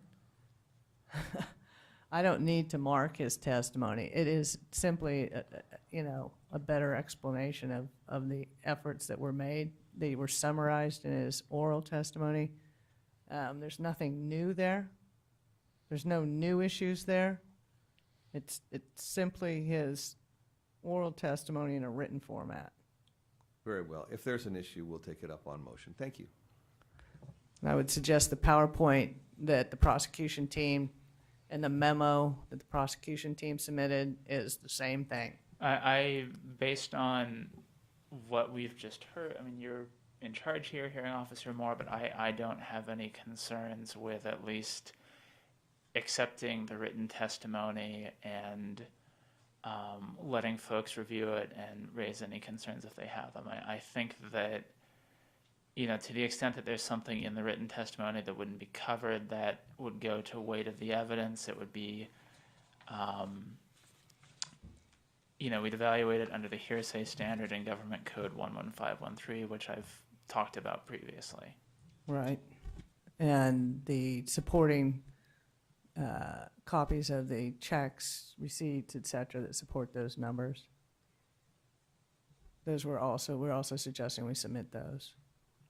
Yes, I understand. So, at this point, we want to know if any of the parties have objections. I'm taking this discussion, those questions, they feel like objections. Are you objecting to the entering of this additional evidence into the record? I think that Ms. Weaver has indicated that we could address any issues we have with appropriate motion or. Okay, in- so in you're not closing. objecting? Not this time. Okay, you just had some good questions. Okay. I was just clarifying whether the written testimony was appropriate, considering that we have the stenographer here to take care of that. But thank you. Okay. All right. Well, so they're not formal objections, so I'm going to accept that that written testimony and other items into the record as exhibits, and they are entered. Okay? Thank So you.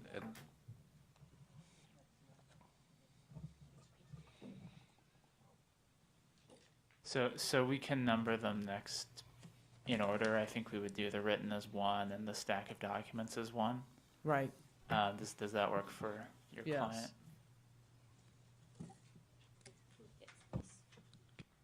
So tomorrow Mountain Ranch, 22 and 23.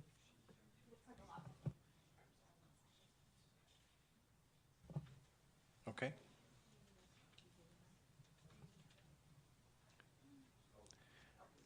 So we're probably pretty close.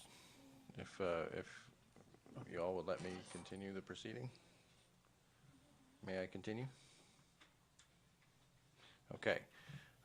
Now, according to procedure, next would be rebuttal testimony from other parties to the hearing. So first I would ask the National Marine Fisheries Service. They're not present, so does Department of Fish and Wildlife have any rebuttal testimony? Thank you. The Kuruk tribe, any rebuttal testimony? Okay. Old Man River Trust, none. Klamath River Keeper, California Sports Fishing Protection Alliance, rebuttal testimony. PCFFA. And at this point in the proceeding, I will discuss the briefing schedule for these proceedings. Closing briefs are due 30 days following the date the transcripts are released and are limited to a maximum of 15 pages, 15 of double-spaced 12-point Arial font. So the court reporter, I hear, estimates that the transcripts will be available 11 to 15 working days after the close of the hearing. Hopefully that's, okay, good. This is secondhand information I'm working from. The board will take this matter under submission. Board staff will prepare a proposed order for consideration by the board. The participants in this hearing will be sent notice of the board's proposed order in this matter and the date of the board meeting at which the proposed order will be considered. After the board adopts an order, any interested person has 30 days within which to submit a written petition for reconsideration by the board. And with that, thank you for all your interest, cooperation, and participation in this hearing. I determine that this hearing is adjourned, and safe travels.